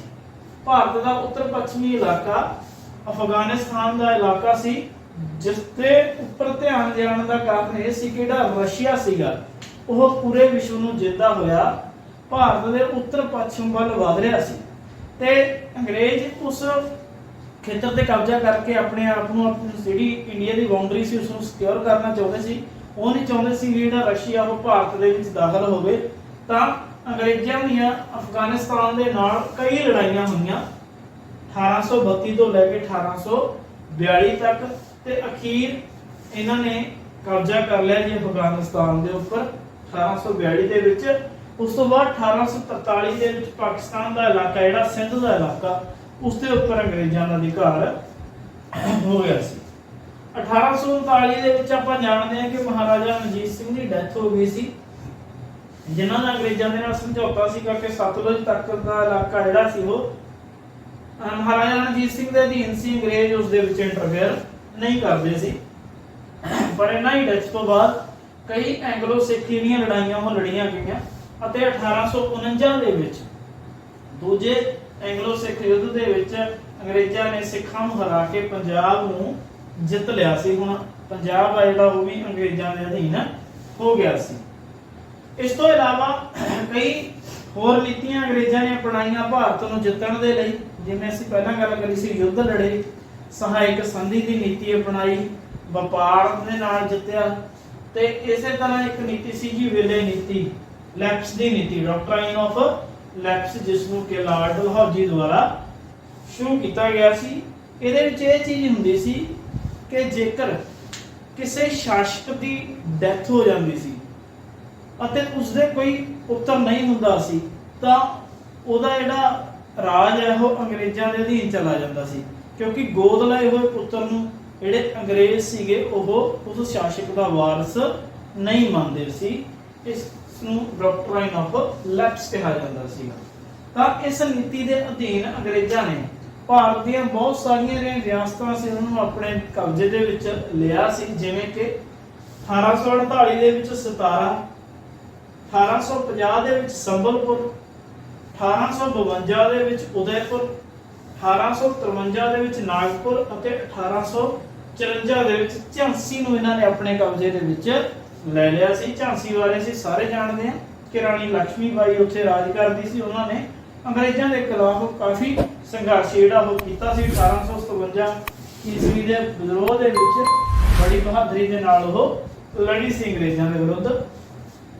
ਤੇ ਇਸੇ ਤਰ੍ਹਾਂ ਨਾਲ 1856 ਦੇ ਵਿੱਚ ਅੰਗਰੇਜ਼ਾਂ ਨੇ ਅਵਧ ਨੂੰ ਪੂਰੀ ਤਰ੍ਹਾਂ ਆਪਣੇ ਕਬਜ਼ੇ ਦੇ ਵਿੱਚ ਲੈ ਲਿਆ ਸੀ ਤੇ ਆਰੋਪ ਲਗਾਇਆ ਸੀ ਕਿ ਜਿਹੜਾ ਅਵਧ ਦਾ ਨਵਾਬ ਹੈਗਾ ਉਹ ਸਹੀ ਸ਼ਾਸਨ ਨਹੀਂ ਕਰ ਰਿਹਾ, ਜਦਕਿ ਅਵਧ ਦਾ ਨਵਾਬ ਜਿਹੜਾ ਲੋਕਾਂ ਦੇ ਵਿੱਚ ਬਹੁਤ ਹੀ ਹਰਮਨ ਪਿਆਰਾ ਸੀਗਾ। ਤਾਂ ਇਹਨਾਂ ਨੀਤੀਆਂ ਨਾਲ ਉਹਨਾਂ ਨੇ ਭਾਰਤ ਦੇ ਖੇਤਰਾਂ ਦੇ ਉੱਪਰ ਕਬਜ਼ਾ ਕਰਨਾ ਜਾਰੀ ਰੱਖਿਆ ਸੀ। ਹੁਣ ਨਵੇਂ ਸ਼ਾਸਨ ਦੀ ਸਥਾਪਨਾ ਦੇ ਵਿੱਚ ਅੰਗਰੇਜ਼ ਸੀ ਜਿਹੜੇ ਉਹਨਾਂ ਦੇ ਅੰਡਰ 3 ਪ੍ਰੈਜ਼ੀਡੈਂਸੀਆਂ ਦਾ ਵਿਕਾਸ ਹੋਇਆ ਸੀ, ਬੰਗਾਲ, ਮਦਰਾਸ ਅਤੇ ਬੰਬਈ। ਤਿੰਨਾਂ ਪ੍ਰੈਜ਼ੀਡੈਂਸੀਆਂ ਦੇ ਵਿੱਚ ਇੱਕ ਇੱਕ ਗਵਰਨਰ ਦੀ ਨਿਯੁਕਤੀ ਕੀਤੀ ਗਈ ਸੀ ਤੇ ਮਦਰਾਸ ਅਤੇ ਬੰਬਈ ਦੋਨੋਂ ਬੰਗਾਲ ਦੇ ਜਿਹੜੇ ਗਵਰਨਰ ਸੀਗਾ ਉਸ ਦੇ ਅਧੀਨ ਕੰਮ ਕਰਦੀਆਂ ਸੀ। ਤੇ ਬਾਅਦ ਦੇ ਵਿੱਚ ਗਵਰਨਰ ਨੂੰ ਗਵਰਨਰ ਜਨਰਲ ਕਿਹਾ ਜਾਣ ਲੱਗ ਗਿਆ ਸੀਗਾ ਤੇ ਭਾਰਤ ਦੇ ਵਿੱਚ ਜਿਹੜਾ ਪਹਿਲਾ ਗਵਰਨਰ ਜਨਰਲ ਸੀ ਉਹ ਸੀ ਜੀ ਵਾਰਨ ਹੈਸਟਿੰਗਸ, ਜਿਹੜਾ ਕਿ 1773 ਤੋਂ 85 ਤੱਕ ਇਸ ਨੇ ਭਾਰਤ ਦੇ ਵਿੱਚ ਕੰਮ ਕੀਤਾ ਹੈਗਾ। ਕਈ ਪ੍ਰਸ਼ਾਸਨਿਕ ਸੁਧਾਰ ਇਸ ਨੇ ਵਾਰਨ ਹੈਸਟਿੰਗਸ ਨੇ ਭਾਰਤ ਦੇ ਵਿੱਚ ਕੀਤੇ ਸੀਗੇ। ਤਾਂ ਪਹਿਲਾ ਗਵਰਨਰ ਜਨਰਲ ਸੀਗਾ ਬੰਗਾਲ ਦਾ, ਬਾਅਦ ਦੇ ਵਿੱਚ ਭਾਰਤ ਦਾ ਕਿਹਾ ਜਾਣ ਲੱਗ ਗਿਆ ਸੀਗਾ ਇਹਨਾਂ ਨੂੰ। ਤੇ 1772 ਦੇ ਵਿੱਚ ਇਹਨਾਂ ਨੇ ਇੱਕ ਨਵੀਂ ਨਿਆਂ ਵਿਵਸਥਾ ਲਾਗੂ ਕੀਤੀ ਸੀ ਵਾਰਨ ਹੈਸਟਿੰਗਸ ਨੇ ਕਿ ਅਦਾਲਤਾਂ ਦੀ 2 ਭਾਗਾਂ ਦੇ ਵਿੱਚ ਵੰਡ ਕਰ ਦਿੱਤੀ ਗਈ ਸੀ, ਇੱਕ ਫੌਜਦਾਰੀ ਅਦਾਲਤ ਤੇ ਇੱਕ ਦੀਵਾਨੀ ਅਦਾਲਤ। ਫੌਜਦਾਰ ਅਦਾਲਤ ਜਿਹੜੀ ਅਲੱਗ ਮਾਮਲਿਆਂ ਦਾ ਨਿਪਟਾਰਾ ਕਰਦੀ ਸੀ, ਦੀਵਾਨੀ ਅਦਾਲਤ ਜਿਹੜੀ ਉਹ ਅਲੱਗ ਮਾਮਲਿਆਂ ਦਾ ਨਿਪਟਾਰਾ ਕਰਦੀ ਸੀ। ਤੇ ਜਿਹੜੇ ਇਹਨਾਂ ਦੇ ਵਿੱਚ ਕਾਨੂੰਨ ਚਲਾਏ ਜਾਂਦੇ ਸੀਗੇ ਉਹ ਲੋਕਲ ਮੁੱਲਾ ਜਾਂ ਪੰਡਤ ਤੋਂ ਬਣਵਾਏ ਹੋਏ ਸੀਗੇ। ਆਪਣੀ ਨਿਗਰਾਨੀ ਦੇ ਵਿੱਚ ਇੱਕ ਕੋਡ ਤਿਆਰ ਕਰਵਾਇਆ ਹੋਇਆ ਸੀਗਾ ਤੇ ਰੈਗੂਲੇਟਿੰਗ ਐਕਟ ਦੇ ਤਹਿਤ 1772 ਦੇ ਵਿੱਚ ਕਲਕੱਤਾ ਦੇ ਵਿੱਚ ਭਾਰਤ ਦੀ ਜਿਹੜੀ ਪਹਿਲੀ ਸਰਵਉੱਚ ਅਦਾਲਤ ਹੈ ਉਸ ਦੀ ਸਥਾਪਨਾ ਕੀਤੀ ਗਈ ਸੀ। ਤਾਂ ਇਹ ਸੀ ਜੀ ਲੈਸਨ ਵਪਾਰ ਤੋਂ ਸਮਰਾਜ ਤੱਕ। ਇਹਦੇ ਵਿੱਚ ਅਸੀਂ ਰਿਵਾਈਜ਼ ਕਰਨਾ ਥੋੜਾ ਜਿਹਾ ਮਰਾਠਾ ਯੁੱਧਾਂ ਬਾਰੇ ਪੜਿਆ ਹੈਗਾ। ਮਰਾਠਿਆਂ ਨੇ ਜਿੱਤ ਲਿਆ ਸੀਗਾ। ਸਰਵਉੱਚਤਾ ਦੇ ਦਾਅਵਾ ਦੇ ਵਿੱਚ ਕਤੂਰ ਦੀ ਅਸੀਂ ਗੱਲ ਕੀਤੀ ਸੀਗੀ, ਜਿਹਦੇ ਵਿੱਚ ਰਾਣੀ ਚੇਲਮਾ ਤੇ ਸੰਗੋਲੀ ਦੇ ਚੌਕੀਦਾਰ ਦੀ ਗੱਲ ਹੋਈ ਸੀ। ਉਸ ਤੋਂ ਬਾਅਦ ਰਸ਼ੀਆ ਦਾ ਪ੍ਰਭਾਵ ਨੂੰ ਰੋਕਣ ਲਈ ਅਫਗਾਨਿਸਤਾਨ ਤੇ ਕਬਜ਼ਾ, ਫਿਰ ਸਿੰਧ ਤੇ ਪੰਜਾਬ ਦੇ ਉੱਪਰ ਜਿੱਤ ਹੋਈ ਸੀ ਅੰਗਰੇਜ਼ਾਂ ਦੀ। ਵਿਲੈ ਨੀਤੀ, ਲੈਪਸ ਦੀ ਨੀਤੀ ਲਾਰਡ ਡਲਹੌਜੀ ਦੁਆਰਾ ਚਲਾਈ ਗਈ ਸੀ। ਇਹਨਾਂ ਜਿਹੜੀਆਂ ਰਿਆਸਤਾਂ ਦੇ ਉੱਪਰ ਕਬਜ਼ੇ ਕੀਤੇ ਗਏ ਸੀ। ਕੁਸ਼ਾਸਨ ਦਾ ਆਰੋਪ ਹੈ ਜਿਹੜਾ ਉਹ ਅਵਧ ਦੇ ਉੱਪਰ ਲਗਾਇਆ ਗਿਆ ਸੀ। ਫਿਰ ਨਵੀਆਂ ਜਿਹੜੀਆਂ ਪ੍ਰੈਜ਼ੀਡੈਂਸੀਆਂ ਡਿਵੈਲਪ ਹੋਈਆਂ ਸੀ, ਬੰਗਾਲ, ਮਦਰਾਸ ਤੇ ਬੰਬਈ। ਪਹਿਲੇ ਗਵਰਨਰ ਜਨਰਲ ਸੀ ਭਾਰਤ ਦੇ ਵਾਰਨ ਹੈਸਟਿੰਗਸ, ਜਿਨ੍ਹਾਂ ਨੇ ਨਵੀਂ ਨਿਆਂ ਵਿਵਸਥਾ ਲਾਗੂ ਕੀਤੀ ਸੀ, ਫੌਜਦਾਰੀ, ਦੀਵਾਨੀ ਤੇ ਰੈਗੂਲੇਟਿੰਗ ਐਕਟ ਦੇ ਤਹਿਤ ਕਲਕੱਤਾ ਦੇ ਵਿੱਚ ਭਾਰਤ ਦੀ ਪਹਿਲੀ ਸਰਵਉੱਚ ਅਦਾਲਤ ਦੀ ਸਥਾਪਨਾ ਕੀਤੀ ਗਈ ਸੀ। ਇਹ ਵੀਡੀਓ ਤੁਹਾਡੀ YouTube ਚੈਨਲ ਤੇ ਅਵੇਲੇਬਲ ਤਾਂ ਹੈ ਹੀ। ਇਸ ਤੋਂ ਇਲਾਵਾ ਸਾਡਾ WhatsApp ਗਰੁੱਪ ਡਿਸਕ੍ਰਿਪਸ਼ਨ ਦੇ ਵਿੱਚ ਦਿੱਤਾ ਗਿਆ ਹੈ ਜੀ। ਤੁਸੀਂ ਉਸਦੇ ਲਿੰਕ ਤੇ ਕਲਿੱਕ ਕਰਕੇ ਜੁੜ ਸਕਦੇ ਹੋਗੇ। ਤੇ ਕਾਰਡ ਦੇ ਵਿੱਚ ਤੁਹਾਨੂੰ ਬਹੁਤ ਸਾਰੀਆਂ ਜਿਹੜੀਆਂ ਹੋਰ ਵੀਡੀਓਜ਼ ਨੇ ਉਹਨਾਂ ਦੇ ਨਾਮ ਮਿਲੇ ਹੋਣਗੇ, ਤੁਸੀਂ ਉਹਨਾਂ ਤੇ ਕਲਿੱਕ ਕਰਕੇ ਸਾਡੀਆਂ ਦੂਸਰੀਆਂ ਵੀਡੀਓਜ਼ ਦੇਖ ਸਕਦੇ ਹੋ। ਬੈਲ ਬਟਨ ਨੂੰ ਜ਼ਰੂਰ ਪ੍ਰੈਸ ਕਰੋ, ਸਬਸਕ੍ਰਾਈਬ ਕਰਕੇ ਸਾਡਾ ਚੈਨਲ ਦੇਖੋ, ਸ਼ੇਅਰ ਕਰੋ। ਤੇ ਆਉਣ ਵਾਲੇ ਸਮੇਂ ਦੇ ਵਿੱਚ ਅਸੀਂ ਤੁਹਾਡੇ ਲਈ ਜਿਓਗ੍ਰਾਫੀ, ਪੋਲੀਟੀਕਲ ਸਾਇੰਸ ਤੇ ਹੋਰ ਬਹੁਤ ਸਾਰੀਆਂ ਵੀਡੀਓਜ਼ 8th ਕਲਾਸ ਨੂੰ ਕਵਰ ਕਰਕੇ ਲੈ ਕੇ ਆਵਾਂਗੇ।